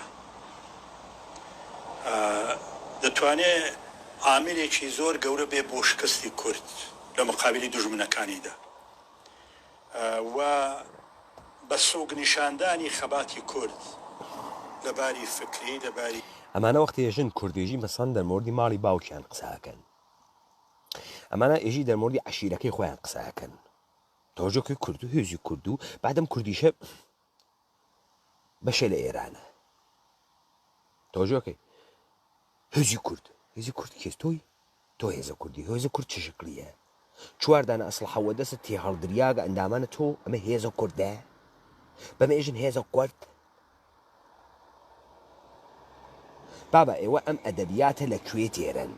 کامە کوڕە خەر ئەم ئەدەبیاتی بۆ ئێوە نووساگە کێ نووساگێسی ئێوە ئەم مستەڵەحاتە لەکوێ هاوردەکتانە سەر دەرەوە بەکاری ئەوەن حیزبی نەتەوایەتی و خەباتیە نەتەوایەتی و خەبات و هێزە کورد و حیزە کورد و تۆ ئەمانتە لەکوێ هاوردە یعنی چی هێزە کورد نیروی مسلح ئەرتشە کورد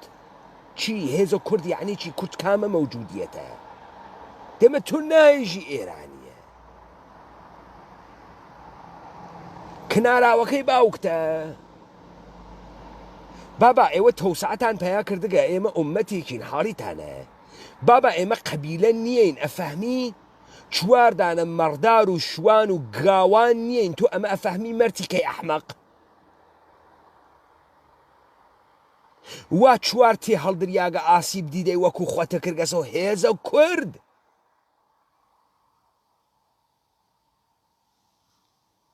هێزە کورد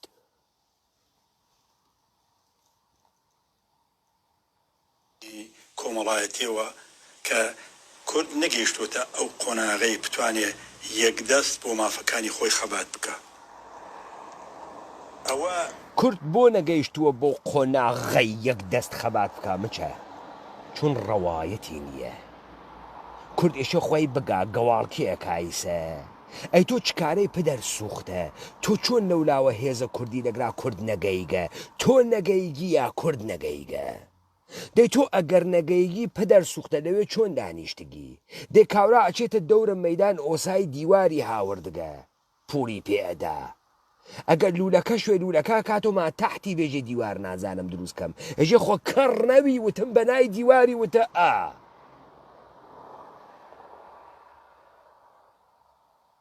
چۆن دروست نەوگە مەچە ئیسە تۆ ئیدعا کرد هێزە نەتەوە لە ژێر یەک ڕەوایەت کۆوێت و مەچە حیز ئێوە لە ژێرە ڕەوایەتە ئێرانی کۆبووگنۆ ئیستا حاڵیت ئەوێت تۆ بۆ لە 4 نەفەر ناوێت تۆ 400 نەفەر چون کاورا ڕەوایەتە ئێرانی وا لە زەهنیە بەچکەی کوورشە بۆ ئێشێ بێتۆ نۆکەری تۆ مەچەتی خوێڕی هێزە نەتەوەیی لە باوەڕە نەتەوەیی تێ باوەڕە نەتەوەیی لە چیرۆکە مشتەرک و فینکشنە مشتەرک تێ ئێمە کەین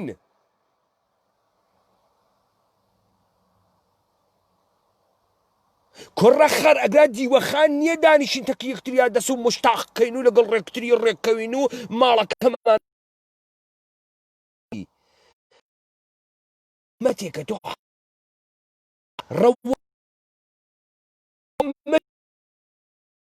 محەمەد هەڵدریاگە قاسم هەڵدریاگە صاحب ڕەوایەتە ئێرانین ئەفەهمی نایەتە دەر کورد ڕەوایەتی نییە ئێوە کردگە کردک دانەسە ئێرانی ڕەوایەتی هێز کاورای سلێمانەی خۆی بە ئێرانیە زانێ حەپۆ خۆی بە ئێرانیە مەچە ئەمە ڕەوایەتە ئیسلام بوو ئوممەتە ئیسلامی دروست کرد مەچە هەڵیتە ئومیدوارم کە دەنگم قەت نەبوو بێتەوە مابێتەوە من بتوانم بەردەوام بم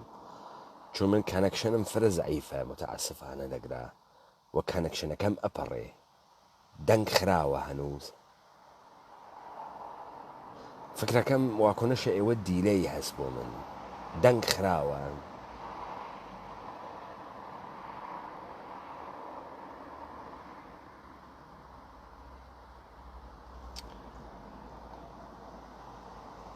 من ئێستا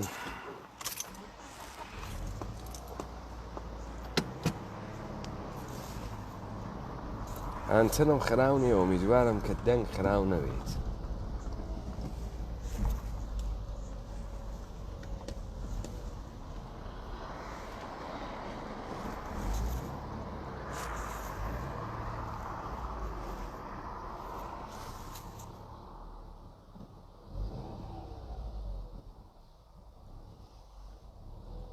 فکرەکەم ئێستا باش بوو باڵێ کانەکشن لەوێ زەعیف بوو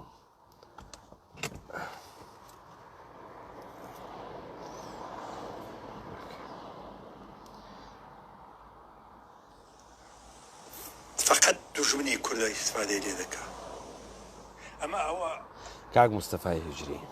بابا من نەنگەرەکەیت مەسخرەت کەم واقع نازانم تۆ حتمما بە میانە جواوە دەیت و حەزەکەی میهرەبانانە لەگەڵ تا قسە بکە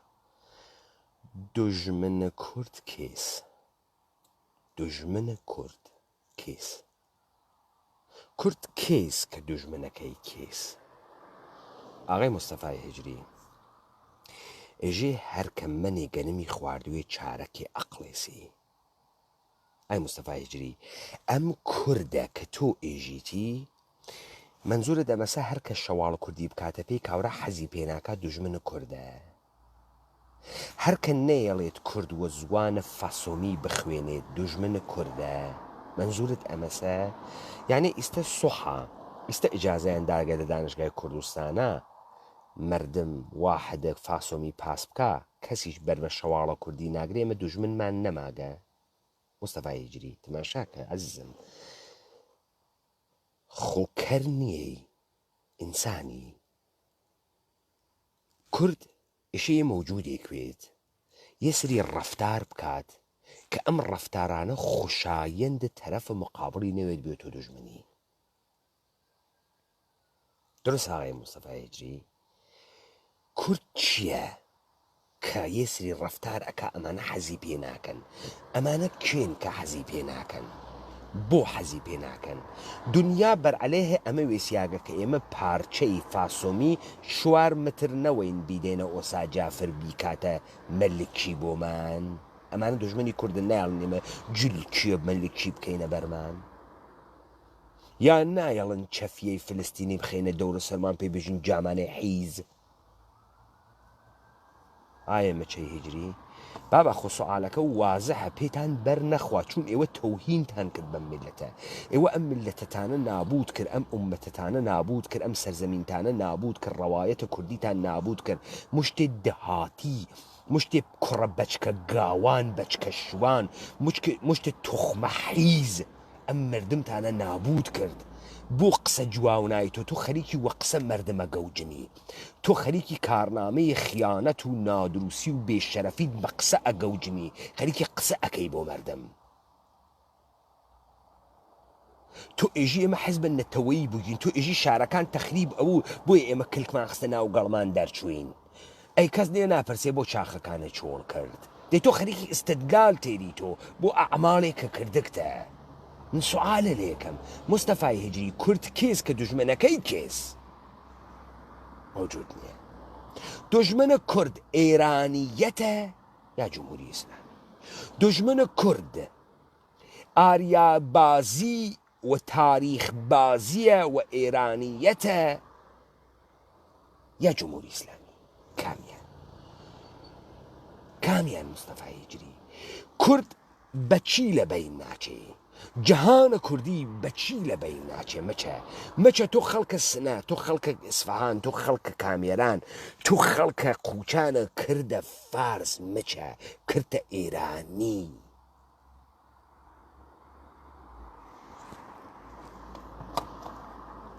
مەچە من و تۆ وا قەومە ئیتنیکین لە یەکتری حاڵی ناوین تۆ مناڵە پیرانشاری من مناڵە کرماشانم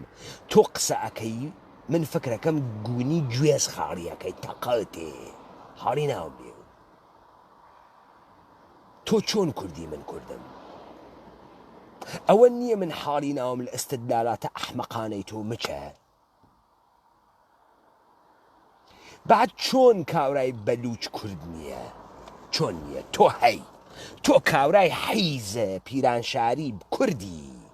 بەڵام کاورای سیستانی کورد نییە چۆن نییە مەچە میزان زوانەکەی تۆس میزان خشتەکە شەواڵەکەتە پرسیار خۆ حناق نییە بۆ پەیمانە حەیدەری و ڕاپڕنی قسە ئەکایژی ئاولیمۆی کردگەسە دەمتان ئەوەڕێ ئەوە من دووبارە تکراریەکەم و دانەیە دموکراتی وا خۆی فرەوە دەم حڕاش ئەزانێ بێتە سەر و دفاع کا لە حیزبی دموکراتی من کامەرای پێدەم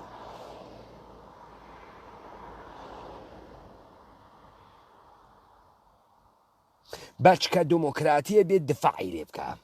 ئەوانەی وا لە پشتسەرم ئەخوێنن و ئەیان ناسم فرە دڵیانە سووتێ بۆ قاسم و قازی محەممە بێن بیگرن کامێراکە بگرن دفاعکەن لەو گەوادانەی و ئامان حەزی پێەکەن حەزەویستیەکەن لە سیاسەدا بینێن لە خۆتان دەی ئیتر بە کورد چ ڕەبتێکی هێز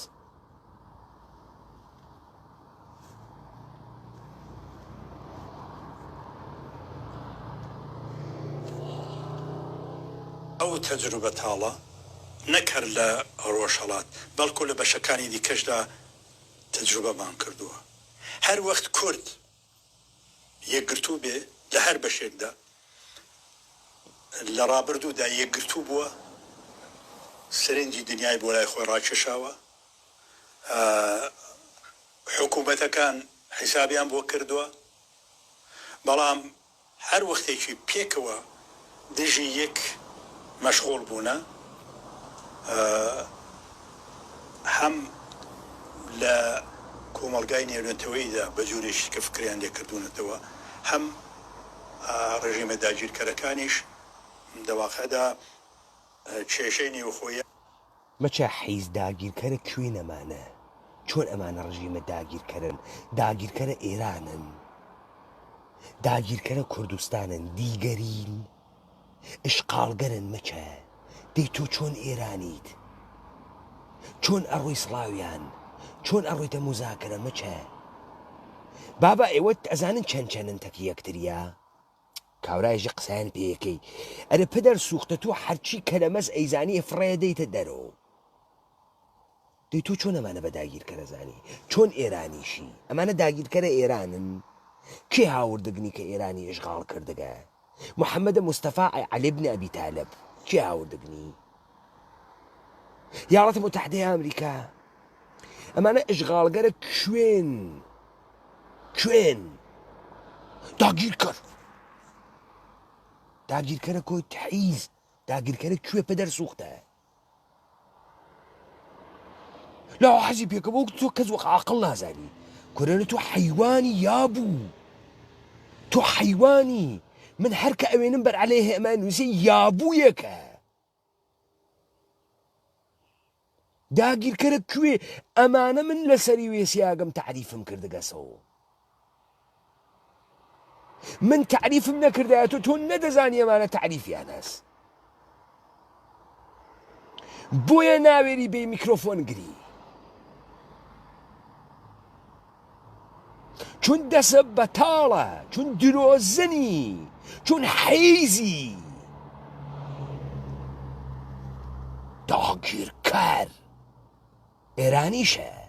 من لە چوارچوبە بینالمللی ئێرانین و ڕۆژهەڵات و ڕاستی و ئێرانین و حیزبی دموکراتی کوردستانی ئێرانین و داگیرکرد کوێ؟ گەورە کردوونەتەوە، دەستیان تێکێشاوە گەورە بووتەوە. ئەوە یەکێک لە تەجروبە گەورەکانە. بۆیە من پێم وابێ حیزبی دموکراتی کوردستانی ئێران لەسەر بنەمای ئەو تەجروبەیە حەولی داوەکە لەگەڵ هەموو ئەو حیزبانەی کە لە مەیدانی خەباتدان بۆ ئازادی کوردستان خەبات دەکەن لە هەر ڕێگایەک و هەر ئەم مەیدانە خەباتە چ شکلیە چۆن خەباتەکەن ئەم حیزانە وەکو تۆ چۆن خەباتەکەن ئەم خەباتە ئێوە پدەر سوختە چ شکلیە مەسادیقی بێرن 1 2 3 4 5 خەبات ئەەکەی حیز تۆ ساڵێ دەحفێ خەڵکی چاوی ناکەوێ پێت ئەندامە حیزەکانە قسەیان بۆ کردن نییە قسەکانی من کۆپی ئەکەن ئەچن بڵاوی ئەکەنەوە بەناوە خۆیان حیز من ڕەهبەریانم نەتۆ نەقاسم گوت کامەسە خەباتتان بڕۆن خۆتان بەنە کوشت دەیچواری تر بتۆپێنە 5 پەزیتر بەهەنێرۆ ئەوە نییە ئیتر ئەوەنە خەباتان بۆ ناکرێت دەوڵەت ئەجازەتان پێی ناداگە لە ئوردوگاکان ئایان لیانیان کوژن لا ئەو چوە ناوە ڕیزە شەهیدان و بەڕاستی و کۆمەڵە ناوی هاتۆ ناوەکان هەمترۆ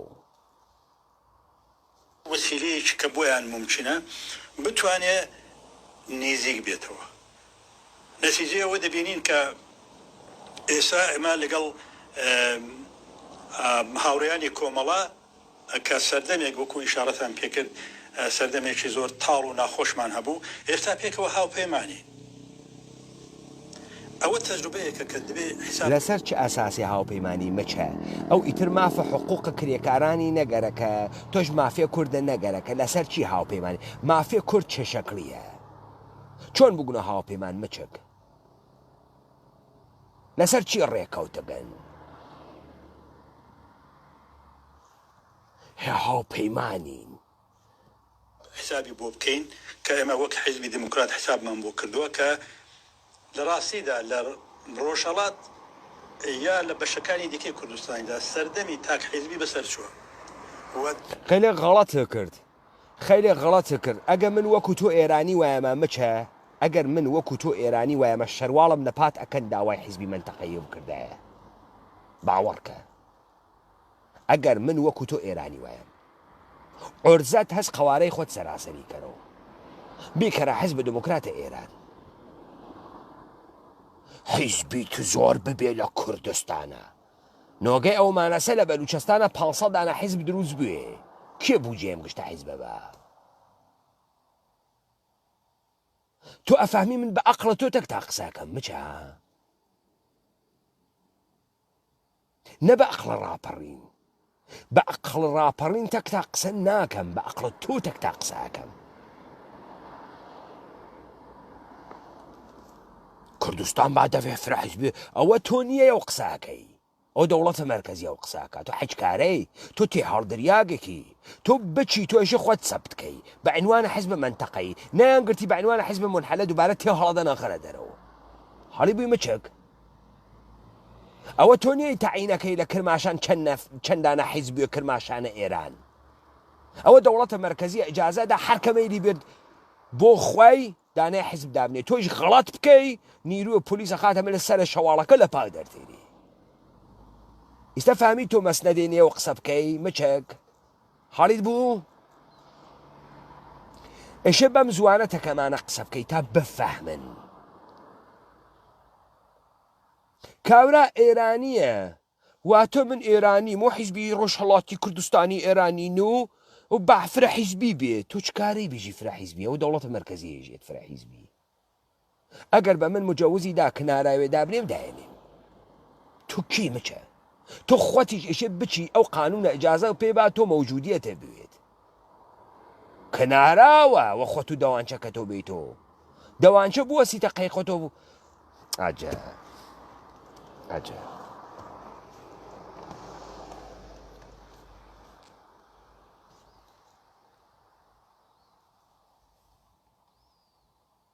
بڕاستی و دەبێت لە کوردستانەوە فرە حیزبی بێتن بڕاستی ئەم کەرەکەرە فقط ئەمان لێ حاڵیەونها ئێژی بۆ خەڵکی دێهاتەکەی خۆی قساکە ئەمە لە دەهاتەکەی خۆیانەوە کوشتی ئاقڵتەرینیانوگە لە هەر دێهاتێکا دانێ ئاقڵ بوو دەم چەرمگو لە مزگەوت بوو ئەیان هەنارد بۆ خاسەگاری و بێ هێژووکردن ئەمە ئیتر ئاقڵ داهاتەکەی خۆیانە ئەمە گەلێکی بێت ڕاهبەرم ئومەتێ ئەمە گەلێکی بچێ مەسەڵەن دانووسان بکە دانووسان پلەی ناکات متعسفانە ئینتەرنێت کانەکشنەکەی من فرە خراوە پلەی ناکات ئدامەیە قسەی ئاغا مەچەجان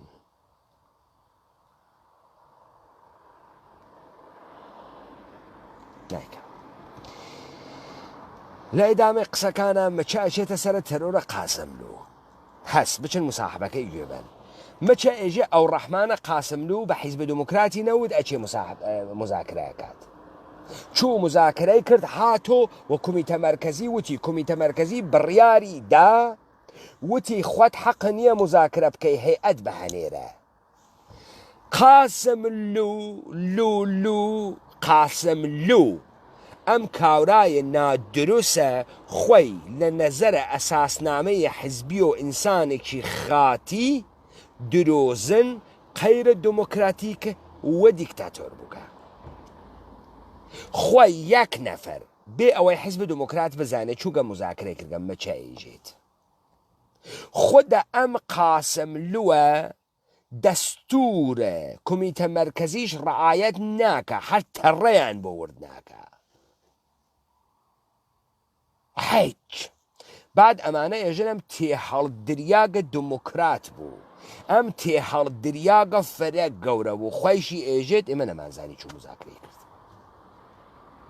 دە ئەمە حیزبە یا کناراوە دەمە تۆ نایژی ئێمە حیزبین و ئەساسنامەمان هەسوو کومیتە مەرکەزیمان هەسوو سیلسیلە مەراتبمان هەسوو ئێمە بەر ئەساسە تەپسەرەوە قانون و ئەمانە کارەکەین مە تۆ وا نایژی دێمە چۆن بە دزی ئێوە چوتەکە جمهوری ئیسلامیە دانیشت چۆن ئێوە دەستورتان پێدا خوات مەچۆ دیگەران بەهەنێرە وەرێ ئەو هەرچوو کوشتیان دەی لێو دوا بۆ تەبلیغەکەن قاسملو پیا خاچی کو بۆ دموکراتی مرد بۆ ئاشتی مرد ئاشتی فکرەکەن شعار جەهانیە و مدر ڕۆژە و فرە خۆشە ئاشتی و ئاشتی خۆشە دوای قاروقین و هەر ئاشتی خۆشە دوای قاروقین عقل دەرسەتحە کاورایەکی دەهاتی و 5 کاراکتەرە ناسی 5 کاراکتەر گشتیان 5 کاراکتەرە ناسن تەوەجۆکەن دەئیستە بێ دفاعکە بێ لە کارنامەی قاسملو دفاعکە قاسملو ئەساسنامەی حیزب خۆی نیاگەسە ژێرە پێ خاتی ئێوە چەند نەفەرتان لە حیزب دموکرات ئیعدام کرد بۆ خاتری ئەوەی بەرخەلافە ئەساسنامەی حیزب دموکرات ئەماڵی کرد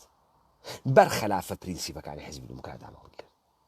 چەند نەفەرتان ئەخراج کرد چۆن قاسملوتان ئەخراج نەکرد چۆن نەتان کرد چۆن ئیستە ئەیفرۆشنەوە قەبارەی جنازەی ئەفرۆشنەوە ناوی ئەفرۆشنەوە لەو دوایژێ دوای مەرگە قاسملو ئێمە منسەجمتر بووین تەوەجۆکەن نەکریا من پلەیکەم باوەڕکەن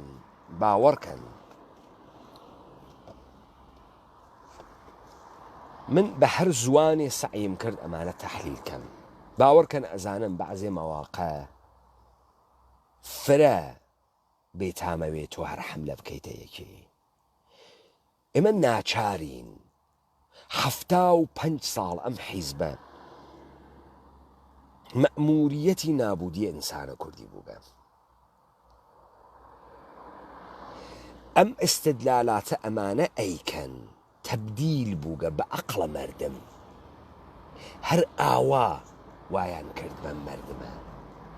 تۆ ئێشێ نەهیب بدەی ئەم دیبەیتانی ئێمە وەسە داروی تاڵبی کەیتە ناوت دەمەکە تەرەف بفەهمێ ئەم کاورا خەریکە چی پێیەکات ناکرێ هیچ جۆرێکی تر ناکرێت دەستپۆڵمانە بوون یەک نەفەرە نایەتە ئەم مەیدانە کاکە بنووسە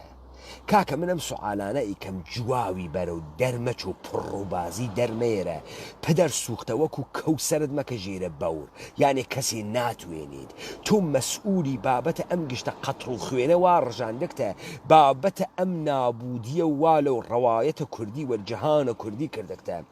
بابەتە نابودی وا لەم سەرزەمینە لە ئستقرارە کۆرپۆریشنە ئێرانی کردەکتە دانە دانەتان ئێشێ بە مەرگ زەجراوە 2000 دەفە ئێدام بکرێن ئەمە ئەفەهمن ئێوە بۆ فکرەکەن هەرچیشتە گاڵتە و جەفەنگە حەلەوێ گشت کەسێ فەرامۆشی ئەکا بۆ وا فکرەکەن و لەکوێ گەورە بووگەن مەڕوو ماڵاتن شوان و بەچکە گاوانن چۆنن ئێوە فکرەکەن هیچ جددی نییە لەم دنیا گشتی حەلەوێ حەل ناوی خیانەت سزای مەرگە جنایەتە کرد ئێشی ئەواقبی بکێشی گوڵاڵە کەمانگەر ئێژی من ئەگە جنایەتیشم کردوێ خۆمە ڕۆمە فکری لەسەرەکەم و زەجرێ بە زەجرەکانە مزافە بوو بابە تۆ وایەتی کوێ مە تۆ نایژی من لە دانشگا دەرسم خوێندە مە تۆ نایژی من وامە نۆروەش حەزی بێکم ئەم کارەی تۆ کردەکتە جۆرمە عمومی هەست جامعەت نائەمن کردگە جامعە لە بەرامبەر تا ئەویسیت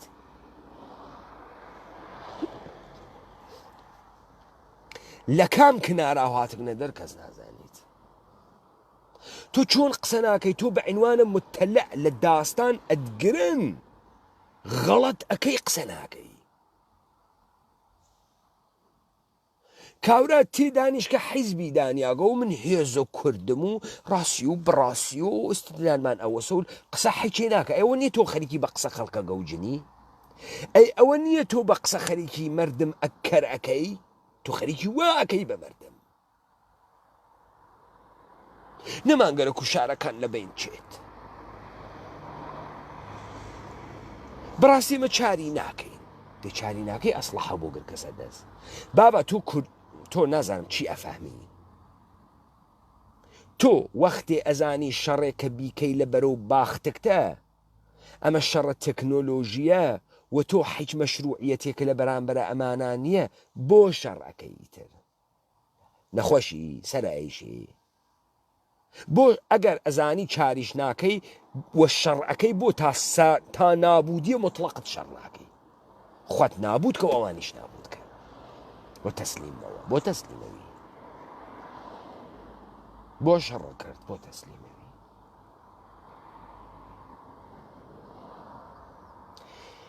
ئەمە و فەزاسەوە ئێمە گیرمان کردگە لە ناویە وە متعسفانە ڕۆژ لە دوای ڕۆژ خراوتر و کاورترەوی باوەڕکەن من فریا ناکەوم باوەڕکەن ئەوە نەکاو لە فەزاکە من نازانم چی بکەمیتر لە زندگی ڕۆژانەی خۆم خستگمە ناتوانم فعالیت اقتصادی بکەم ناتوانم زندگی خصوصی خۆم بۆ مەڕێوە ساعەتها دەرگیرە ئەمەمە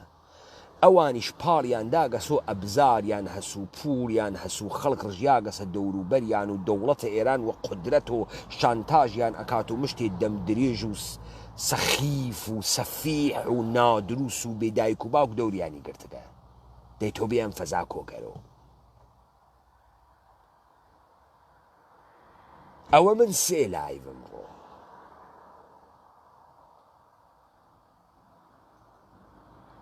بعد دانیشە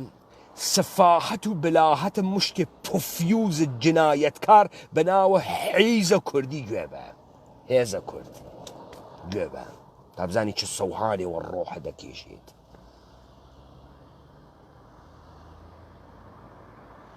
نایە بەخۆش